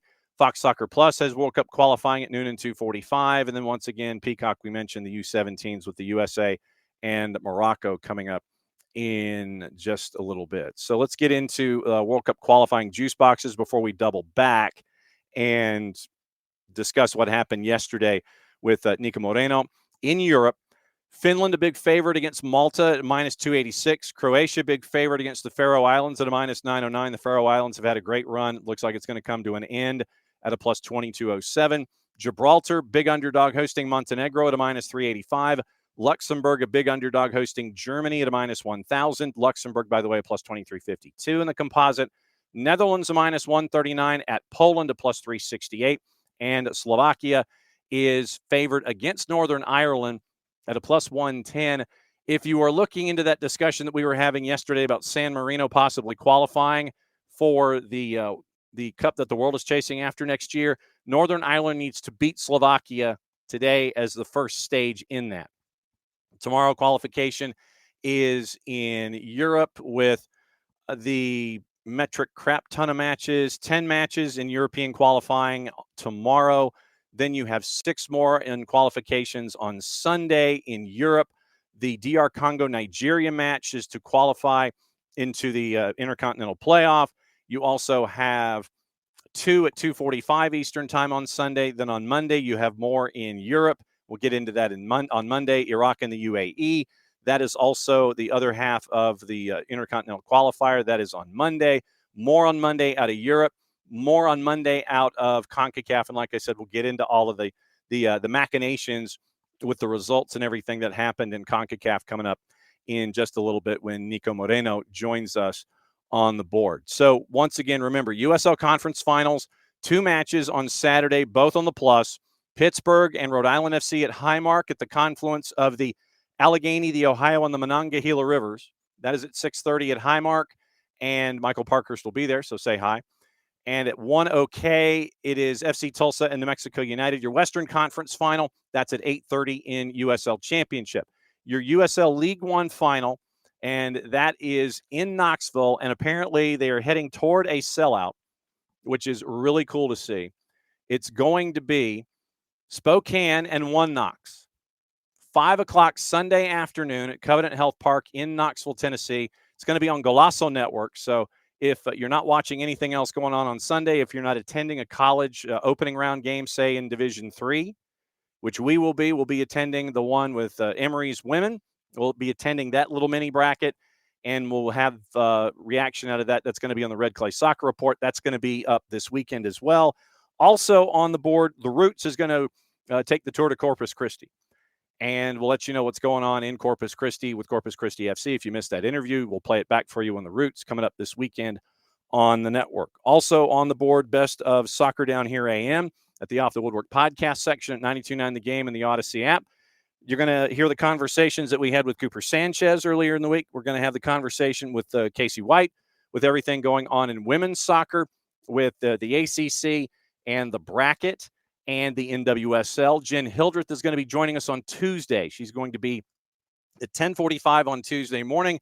And also, we are catching up with the new man in charge in the front office at Grand Rapids. For AC Grand Rapids, Derek Barnes is going to be joining us at 10 o'clock. So Tuesday next week is going to be KCD, Derek Barnes from AC Grand Rapids, Jen Hildreth. So that's going to be Tuesday of next week after we catch up with Abe and with Bart and with Gabe Schrei about what's going on in League One and all of that. That's going to be Monday. So Monday, Abe, Bart, and Gabe Schrei.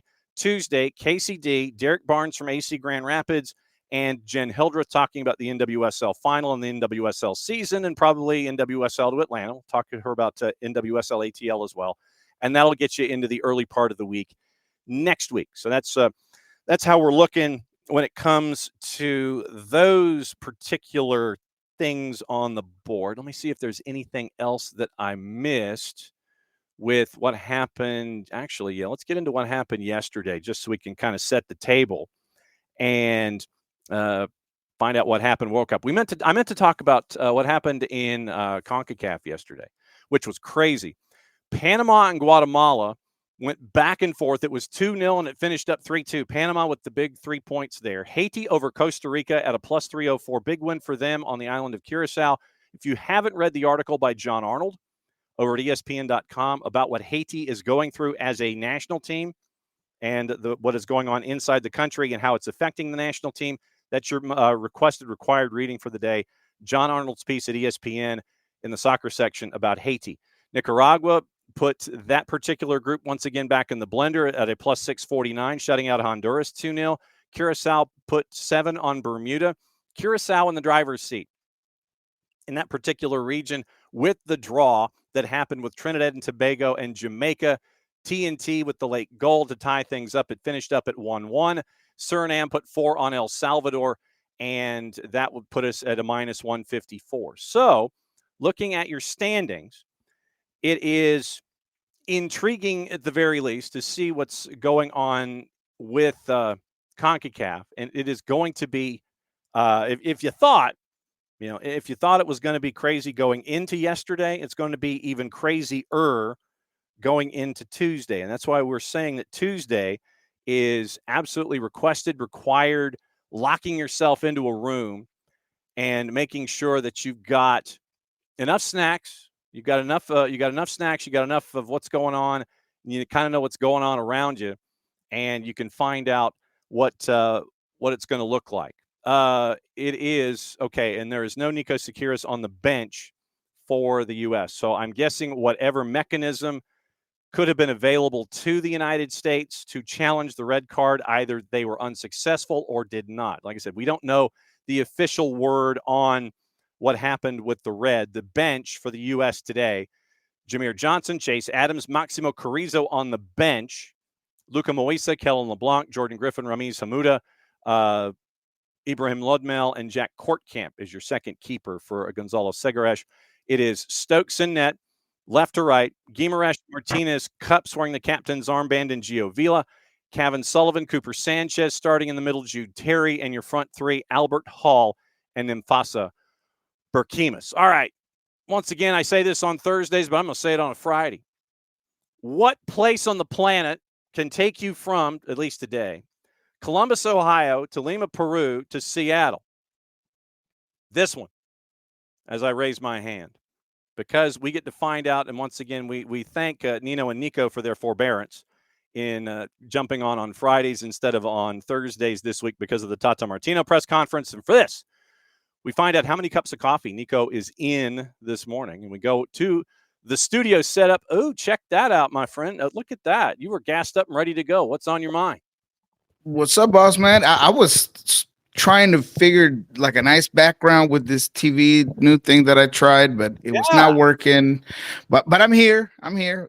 Eventually, I should have a decent background. But happy to be on. Excited. A lot to talk about. Of course, it's been the week that many have waited for a long time with the calendar change. I think that MLS has honestly outdone themselves with some really good decisions that maybe should have been made from the very beginning. But all in all, I'm happy with everything that MLS has kind of put out this week. Yep, and that's going to be where we lead off. And the decisions yesterday, we were on yesterday afternoon, in addition to our Tata Martino discussion, to discuss what Major League Soccer is now going to do. And the teams have come out once again unilaterally in favor of it.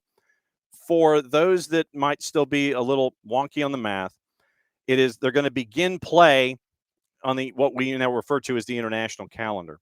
Mid-July through mid-May, July 27 through May of 28. The new format will kick in 27. We're still trying to wait. There were some published reports as to whether or not you're going to go single table, whether you're going to have 5 or 6 divisions when it comes to your scheduling. That stuff is being talked about. It's not official yet. We don't know. But you're going to have a winter break. You're going to have the summer break. You're going to have that sprint season that it was referred to initially, that transitional time with the 14-game madness that's going to be there from February through May of 27. Then you're going to go into your new calendar. I'm intrigued by it. And I mean, now that, and this is what we were getting into the conversation with Nino before you, when Nino was covering Columbus decade 15 years ago, it was still, you're transitioning out of playing at Ohio State University and you're playing in your own barn. Seattle has always been in their own barn, regardless of where it is. You've always had Lumen. You've always been in Soto. That hasn't been an issue. It hasn't been that way for every single franchise in Major League Soccer. But now that you're to the point to where NYC is finally building their barn, you're getting everybody now on the same page where they can control their own dates, and they're not having to fight monster truck rallies and concerts and everything just to get a date in for an MLS match. Now that you've got your own venues, you make this switch and everything is in line. Yes, I think that there's a couple of things to hit on here, specifically for the Sounders and Charlotte and Atlanta, of course. The biggest question I got was, with this change of format, change of calendar, you're overlapping with all of the Seahawk and all the NFL scheduling, right? But the good thing is that you do it early in the year, where it's a lot easier to manage, a lot easier to modify. You know exactly what the NFL calendar is going to look like, rather than it being playoffs and the Sounders are having to figure out if they're going to play a U.S. Open Cup semifinal at Starfire because Lumen's not available, or if there's a playoff game and now you don't know if you're going to have to play it in Spokane, as there's been times that you were thinking about you have to do. Yeah. All of those things get eliminated with the change of the calendar. So that's, I feel like that's a good thing. Also, a lot of people who are freaking out, to be honest. I mean, I got people on my DMs, season ticket holders, saying, "Look, I'm not gonna renew. This is just craziness." Seriously? But when you go back and you look at it, I mean, 90% of the footprint for the year is going to be the same as with the current format, right? I mean, sure, the when the tournament starts and when it ends, that's changing, but not necessarily the times of the month when they're being played. So I'm just excited about it, man. I think that regardless of what's happening, MLS is already trending in the right direction of a lot of clubs knowing that they have to build their own soccer-specific stadium. Here in Seattle, it's created a lot of intrigue because after the Sounders decided to publicly go out and look for investors, and Renton being where most people think that the new stadium is going to be created, it's been very controversial. Because do you take the Sounders out of Seattle and take away that cultural feel of doing the march at Pioneer Square and everything that surrounds doing things in the city of Seattle, right? And now you move it to Renton, which is kind of an industrial area, especially where, Long Acres is right now, right? Sounders soccer facility is not in the most optimal place for a tailgate or a post-game gathering, right? I mean, I can understand why people are skeptical. Now, what we've been talking about on this side is, what if you make it an unreal experience? What if moving to Renton makes it so you can have a stadium with this grand entrance with the statue of Brian Smetzer, Nicolas Lodero greeting you at the parking lot? Now you get to name, your ring of honor truly as part of the stadium.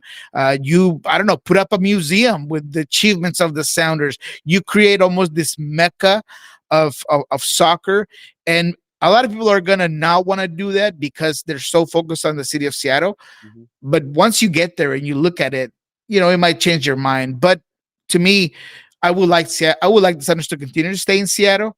But I feel like that's a conversation that a lot of clubs in MLS are going to start having, and that we're going to have, regardless of whether there was going to be a calendar change or not. USA and Morocco about ready to kick off in Qatar. We'll keep an eye on that. U.S. is in those killer blue bomb pop kits and going up against Morocco, who has been a thorn in their side collectively. It is a Canadian referee crew it's a Mexico referee crew in this particular matchup in the first 45. U.S. is going to be going in their bomb pop kits from right to left as you picture the match in your mind's eye. We'll keep an eye on that on the Big 55 for the rest of the show. One of the other things that we didn't get into yesterday specifically about the decisions with Major League Soccer was the fact that they are taking season pass out from behind the paywall. And it is now being integrated into your subscription for Apple TV. And there's also the idea that you can bundle Apple TV and Peacock together for a certain price. So now, because of Major League Baseball, because of Formula One, which is now coming into Apple TV, now you've got Major League Soccer as a part of the sports programming that's being built at Apple. And so it's being pulled out and it's being put with everything else under normal circumstances where if you want to watch it, you can watch it. You don't have to take the extra steps to go watch it starting next year. This is the way it should have always been. And it was part of how confusing and convoluted it was to just figure it out. We did a show yesterday with the guys from Love and Scorchers, and I was telling them, look, the first time I tried to explain it to my dad, who's older, who is what I would call a casual MLS follower, mainly for the Sounders, he, as a guy that doesn't really work well with tech, he just didn't get why there was two paywalls. He's like, I don't get it. So it's Apple TV and his MLS. Why don't they just do their own app? I mean, it's weird. And now I feel like you're simplifying it. You are reaching to a bigger audience. You're going to get a spectrum of new people. And when you are just months away from the World Cup, this is the perfect time to do it, to open that up, to take away that wall, and let your product on the field be what draws people in. Because look, you and I, and there's many of us out there who are advocates for the league, know the growth of the league and the talent that they're currently there. And if you make it simpler and people can watch it, more people can watch it, the more it's going to grow. So for me, it's a home run. And I don't know if I call it a home run, maybe just a double, because it seems like that's the way it should have always been. Yeah. But at the same time, I'm just glad that that's what they decided to do. There is no other reason that this is happening, that whether they've shared the numbers with those or not, something's not working. If they're willing to do this, to me, it just seems like they saw something. They're like, look, maybe if we open this up this way, we're going to have more people, more viewers. So I'm hoping that that's the case, right?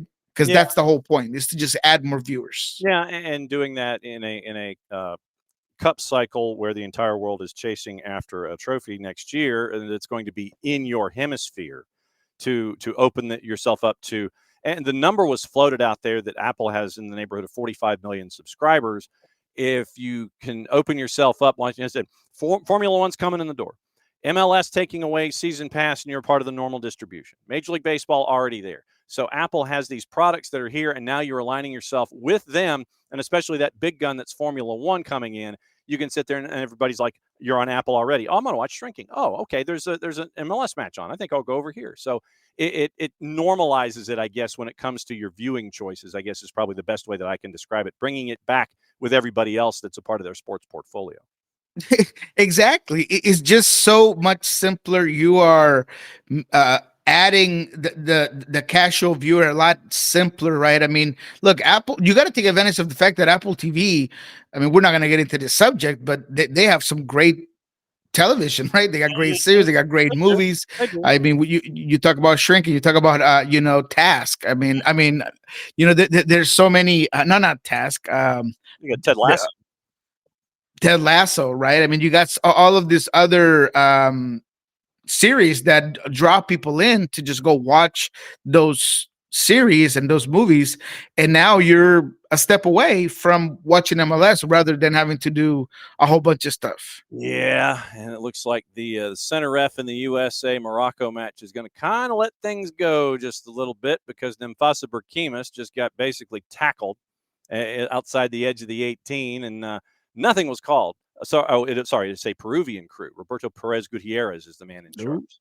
So a Peruvian crew, and Morocco just missed wide to the far post. So halfway through the 5th minute, goalless in Qatar in the U17s. The other stuff that I wanted to discuss with you this morning has to do with round number 1 and the offseason and folks that didn't make it out of round number 1. And we haven't had the chance to catch up since Andrew Thomas hit the crossbar flush with one of the hardest shots, I think, in the 10th frame that I've seen in quite some time. And I made the point on Monday. I said, I give Andrew Thomas all of the credit in the world because as folks are coming up trying to console him, the first words out of his mouth are, my bad. It's my fault. Literally, he's owning up to the entire thing after Seattle gets bounced in the 10th frame in a best-of-3 to Minnesota, and Minnesota moves on next weekend. The irony there is that Andrew Thomas is just as confident stopping shots as he is putting them in the back of the net. We see it in practice all the time. He is, almost a given when it comes to shooting from the penalty shot. I mean, he's a guy that consistently put it away. He is he practices a whole lot. It's not like it was odd to him, and he just seemed like he wasn't going to be Seattle's night regardless. And it's a shame because he had this almost movie-like start to the shootout, right? He goes the right way. He forces the shot wide, dislocates his finger. Then, he's yelling. And if you know Andrew Thomas, I tell you that's a tough dude. Like, he is a guy that's not going to be yelling for no reason. So when I saw his expression, I knew it was a big deal. They lock it back into place. They tape him up, put the glove on, and he's out there just making a difference, right? He gives this team every chance to win that penalty kick shootout. And unfortunately, Obed doesn't put it away. Osasa just it's a bad PK. I mean, it was just a series of things that happened for Seattle to just lose that game. But it all goes back to how it started, right? The Sounders should have never been in that situation. Up 2 goals, up a man. The inability of taking advantage of a team that had 10 less players. How you allow 2 players in 2 different occasions for a player to go undefended to the back post when you have an extra guy on the field is wild to me. How is he unmarked? How do we have a clear advantage on the number of players on the field and that happens? I mean, I hate to call it a choke job, but that's kind of what it was, right? Seattle wasn't able to hold the lead with all the advantage, all of the momentum. They started the game perfectly. Yeah. And this is where I wanted to kind of put things at, because as the, commonly known Brian Spencer hater, this was not on Brian. Brian did everything he could to win this game. I thought that the decision to bring in Andrew Thomas was hard for him. It was unnatural, right? Almost. He was struggling with that decision, and he makes it, and it works. And unfortunately, it doesn't end up getting the result. I thought that the initial setup was good. I thought that the team had the right idea to how to start this game off. The mentality was there. Now, some of his substitutions, although timely, maybe could have been different. Maybe, you could have not taken Ferreira off. Maybe you could have brought Georgie in instead of Paul Rothrock. But at the end of the day, this is on the players. Is a clumsy mistake by Yeimar that ends up allowing Pereira to take that PK on top of the 18. Mm-hmm. It is a team that should have been ready for that little flick in the back end where Obed just doesn't defend the guy coming in. I mean, there were so many individual errors in this game that you got to put it on the players. Not always is it the coach's fault that things happen like this. But to conclude everything, Andrew Thomas, if anything, showed you that he's ready to lift the torch, get it from Steph. He's going to be the guy for the future. He's going to be the goalkeeper, in my opinion, as a starter in 2026. Okay. And look, what better way to come out and be your come out party than you showing that sort of determination and sacrifice that he did during those PK shootouts. Yeah, and you started, for those that follow your timeline, you started discussing roster decisions and things like that. We have gone over what Seattle has to be staring at when it comes to who's available, what's it looking like, all of that.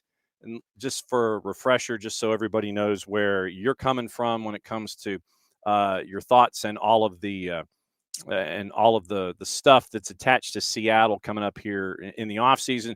Once again, remember, you don't have to make decisions until the 11th of December. So you've got a little less than a month if you are in Major League Soccer to figure things out. Some teams have already made some decisions and they've put them out there in the ether. Just so everybody knows, your DPs are locked in. Rusnak through 26, option 27, De La Vega and Morris through 27. De La Vega has an option year for 28. The decisions that have to be made.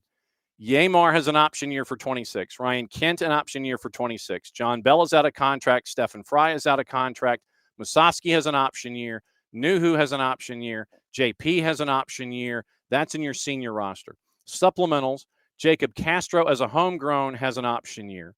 De Rosario has the contract is through this year with 2 option years, 26 and 27. Kim Ki-hee has an option year for 26. KKR, Kalani Kosarienzi has option years for 26 and 27. Paul Rothrock out of contract. Travian Sosa unavailable on loan, but his contract is through this year. Option years for 6 and 7. Obed Vargas is a homegrown. He has a contract through this year. Option for 26. And then Leo Burney, who is a supplemental spot 21. He's on loan, but he has 3 option years after this. How difficult are these decisions, or how difficult should they be for Seattle coming into next year? Some are easier than others, but there are 2 very difficult ones, and we'll talk about this here in a second. Yeah. I have reported already that Yeimar Gomez Andrade's option has been picked up for 2025, as well as Danny Musovski. That should be no surprise. I'm told that Nuhu is next on that series of things. Craig Weibel told us pretty simple. If there's any turnover that's going to happen in this team, it's going to happen through transfers. He's going to pick up a lot of those options. He's going to ship and deal guys. That includes Danny Musovski. I am a true believer that sometimes when a stock that's been low gets really, really high, you might want to sell it. Mm-hmm. Just go ahead and capitalize on what you got.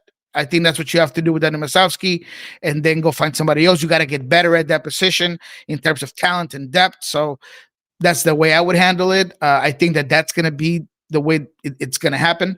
But those are the 2 pieces of news. The other 2 that are more updates that people might not know are complicated. Mm-hmm. Number 1, Obed Vargas. Negotiations are ongoing, but there still seem to be no closer than it was 2 months ago. What does that tell you?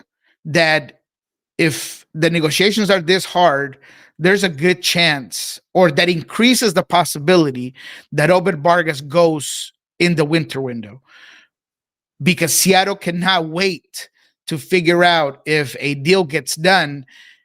The transfer window for the winter closes, and now you're forced to wait till the summer when all of the leverage will be on Obed's camp by saying, look, we could sign a pre-contract with another team and we don't need you no more. And Seattle cannot allow Obed Vargas to walk on a free. It would be a disservice. It would be blasphemy.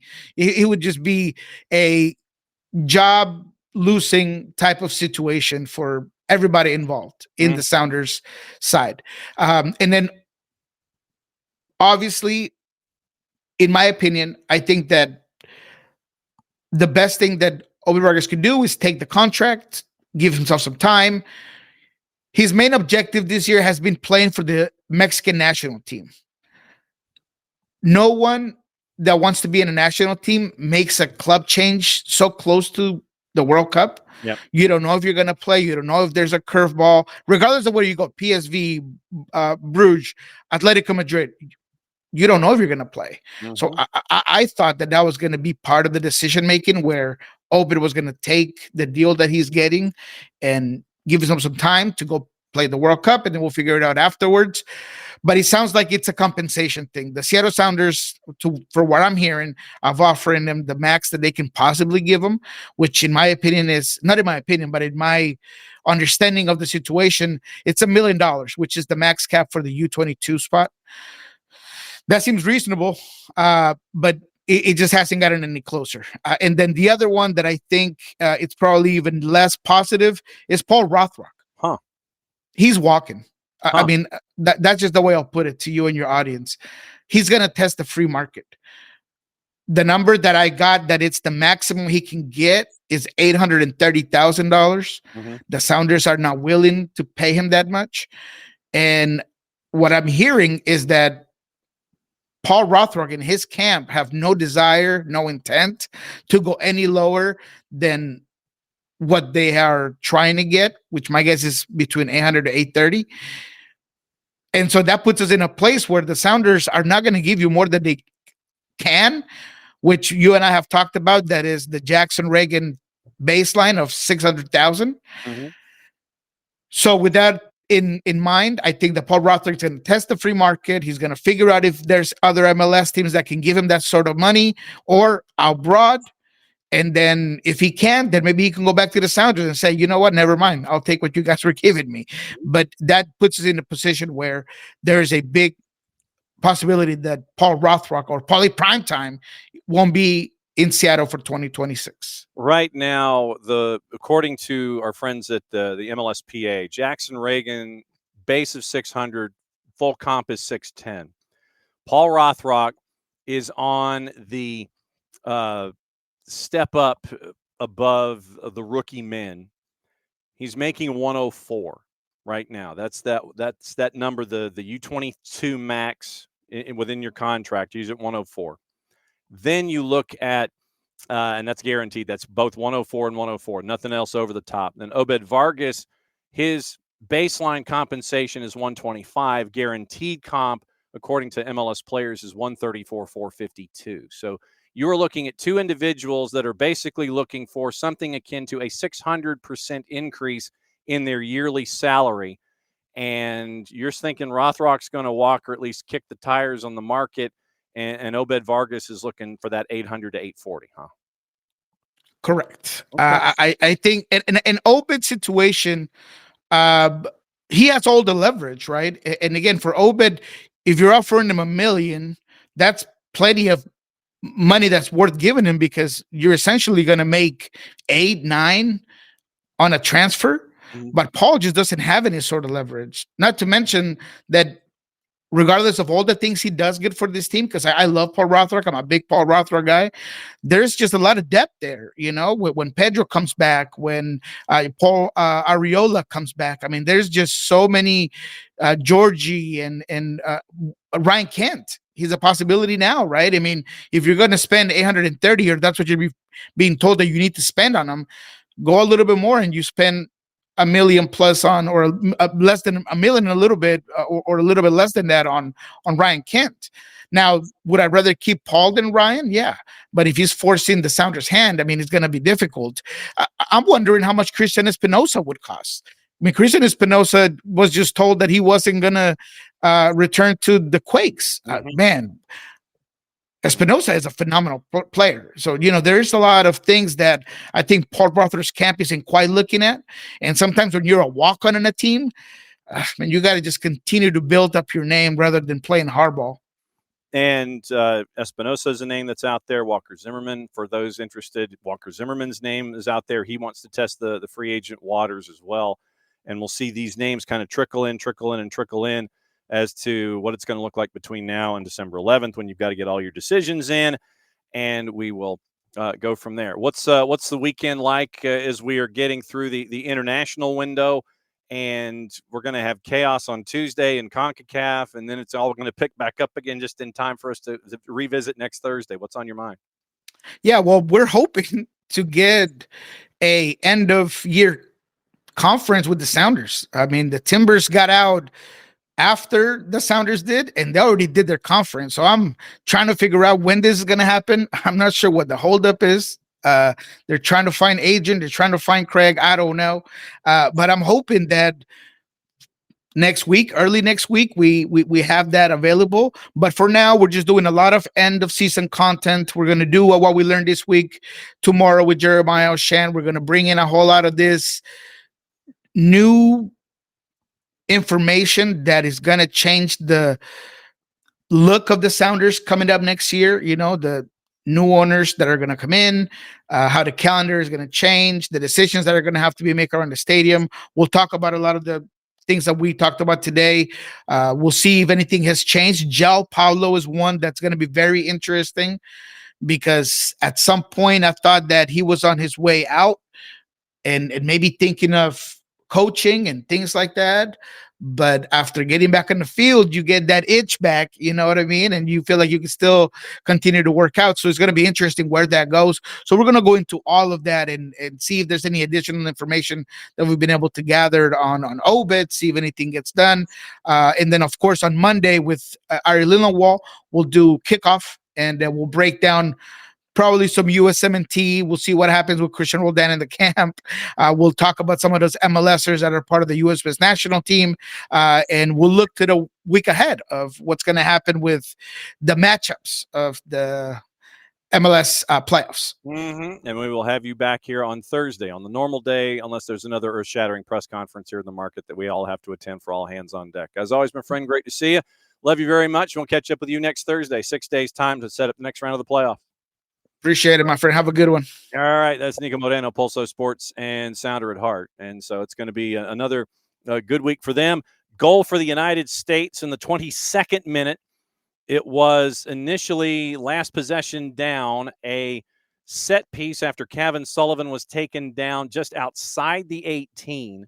They're attacking down the left again. Sullivan cut back, and it's an own goal probably by the end of it all. Sullivan sends it on the cutback, and the shot goes off a defender, and it goes into the net in the 22nd minute. So goal for the United States in the U17s.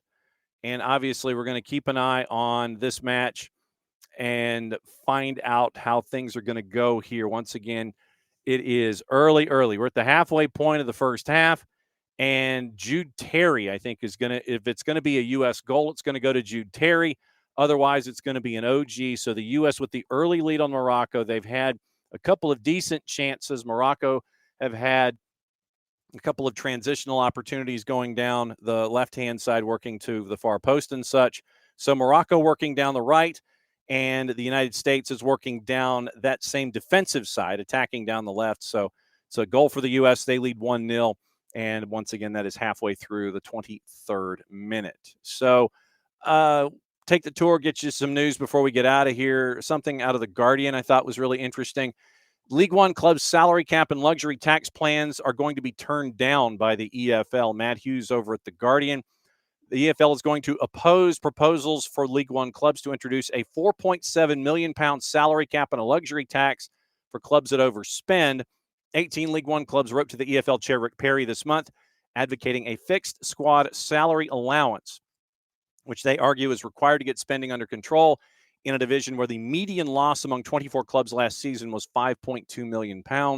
Peterborough and Reading also proposed, they were the leaders of this, proposed a 100% tax on every penny of overspending above the cap, creating a fund that would be redistributed to clubs who complied. And Perry's understood to acknowledge the letters. Yeah, I got them. And expressed willingness to discuss ways of promoting greater sustainability, reducing reliance on owner funding, but will not back the changes. It's understood to have been discussed Thursday by the EFL board, which concluded it would not support the club's proposals. EFL sought to introduce caps in Leagues 1 and 2 4 years ago after COVID, but it was thwarted by a legal challenge from the PFA. PFA is also threatening to challenge the Premier League's plan to introduce financial regulation known as anchoring, which would limit each club's spending on transfers and player wages to 5 times the central media revenue received by the bottom club in the previous season. No one said there would be math. Man. EFL board understood to have concluded it would be irresponsible to endorse a salary cap that could also be subject to a PFA legal challenge. Misgivings about one division seeking to pursue fundamentally different financial regulations than the others. League One could go it alone. 2/3 majority vote of its clubs required to alter financial regs. Unclear whether they are willing to go against the board's wishes. So that is out of the Guardian this morning. Let's take a tour of the other papers, see if there's anything that we might have missed. Yeah, if you missed it, the video's out there. The ex-Spain chief, Luis Rubiales, was egged at a book launch by his own uncle, also named Luis Rubiales. So keep an eye on that. Apparently, Wolves made Rob Edwards the offer that he couldn't refuse. I think it was a 3.5-year deal. Just make sure that you get paid. That's all I'm saying. Make sure that everything happens and that your direct deposit works. The sack race odds are back out. Marco Silva and Daniel Farka are your new favorites now that things have been shifted. Marco Silva's at 6-4, Daniel Farka 7-4, and then it's a bit of space between them. Eddie Howe and Scott Parker, David Moyes, Arne Slot, and Nuno go anywhere from 9-1 to 20-1. Let me see if there's anything else that I have missed in the other papers before we get out of here. Once again, remember, we'll be around all weekend. You have all the other activity going on, and you've got Division 3 at Emory, if you are so inclined, on the women's side. Top 4 team in the nation. Emory is going at it. Their mini bracket is Saturday afternoon, Sunday afternoon. We'll be there for some Red Clay reporting, since Red Clay will be released on Sunday after the activities are all done in all of the playoffs in the early rounds when it comes to the college game. So we're going to keep an eye on that, and I think that's going to do it at least for the early go rounds of the news of the day. And we mentioned what's going on today when it comes to what to watch, where to watch it, how to watch it. And let's see. I'm just going to give you the highlights of what to watch tomorrow. FS1 has qualified World Cup qualifying 9 a.m. FS2 has it at 2:45. Fox Deportes has a friendly Mexico and Uruguay at 8. USA and Paraguay is at 5. That is on TNT, Telemundo, and Universo. TUDN has Mexico and Uruguay, as does Univision. ESPN Plus has your USL Championship doubleheader in the Spanish Segunda División, Santander and Granada. Fox Soccer Plus has Serie A, plus a couple of your Euro qualifiers. Fubo has your World Cup qualifying, 2 at noon, 3 at 2:45. Golazo Network has League One, Gillingham and Crawley at 12:30. HBO Max also is doing the friendly for the USA and Paraguay at 5. Paramount Plus has League One, quadruple header at 10, and the one match at 12:30. And let's see, pay-per-view has Colombia, New Zealand at 7. Peacock also simulcasting USA, Paraguay at 5.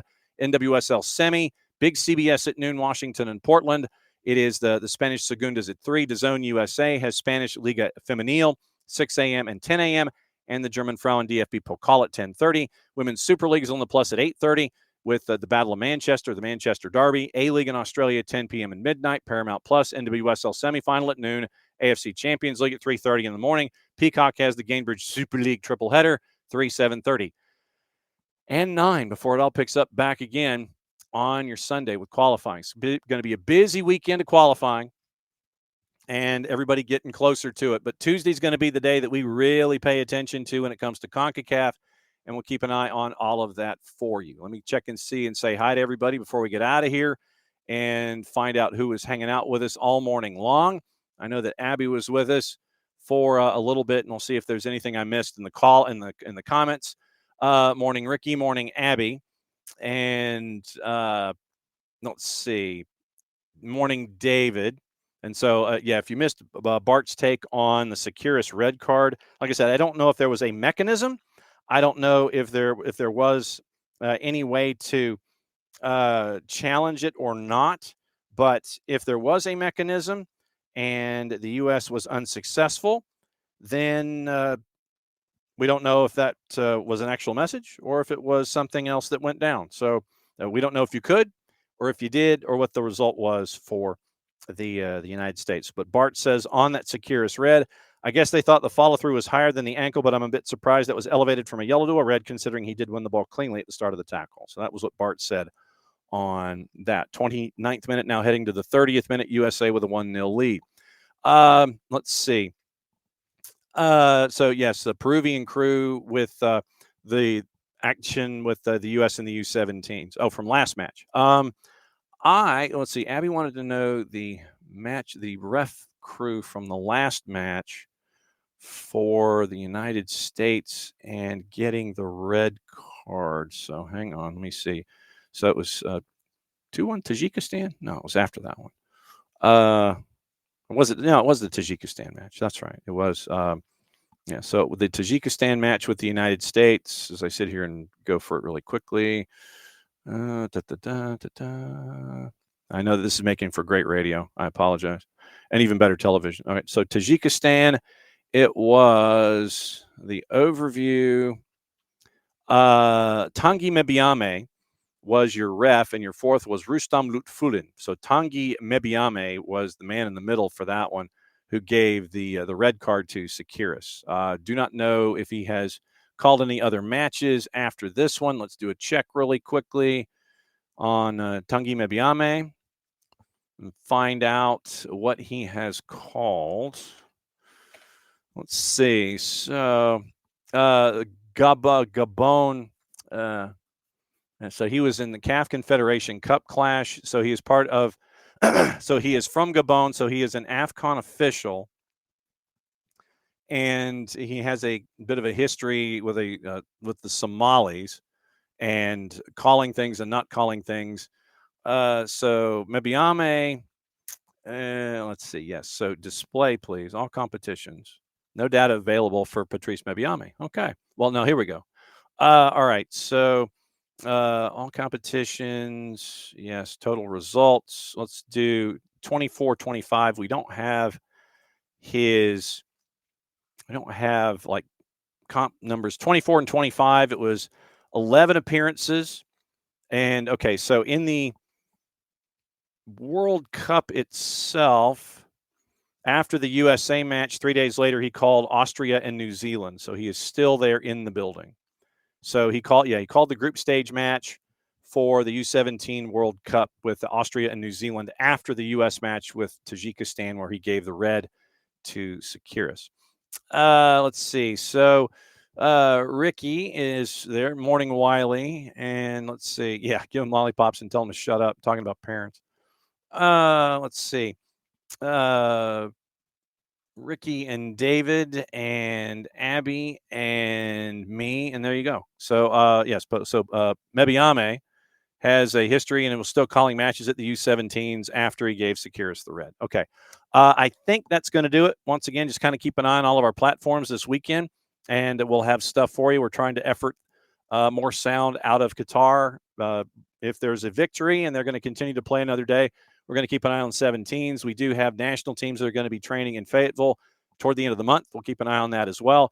Back at it again on Monday live, and we'll go through everything that happened on the weekend and get you squared away. Once again, we're back into the end of the international window, heavy into CONCACAF on Tuesday, and we're getting you ready for the the next round in MLS Cup playoffs toward the end of next week. So there you go. That is another week of SDH AM. Thanks for hanging out with us, however you've done it. Later today, the 3D with Drew Dickinson coming out. Later today, Soccer for US POD is coming out with Bart Keeler. Thanks to Niko Moreno. Thanks to Nino Torres. Thanks to Michael Parkhurst. Thanks to Bart Keeler for coming on. Thanks to our friends at Corpus Christi FC. You're going to hear that interview again in the Roots this weekend. Thanks to Tyler for coming on to discuss NWSL to ATL. Thanks to Jason Stevens, Kaylor Hodges, Casey White, Gabe Schrei, and Abe Gordon, and Cooper Sanchez. And thanks to all y'all. for another go week of SDH AM. It's a very, very busy time. There's a lot of stuff going on. We try to do our best to give it all to you. For everybody here at SDH, I'm just John. Since it is the end of the week, we've made it, people. We get to go out this way like we always do. Much plati, I'll play it safe. We'll catch up with you soon. The war was on. The keys on the typewriter had sharp points that kept sticking into our fingers. The dictating equipment started asking us questions, and our beepers sent electric shocks just through our body like a cattle prod. Out in the warehouse, the trucks kept banging into the docks, not even thinking about stopping. Oh, our frail bodies were strapped to the chairs, and our chairs were chained to the desks. Our pleas for justice were ignored, and the end seemed near. But we busted our slave drivers' little bitty balls. We've charged out of their brick fortress. The streets are ours, be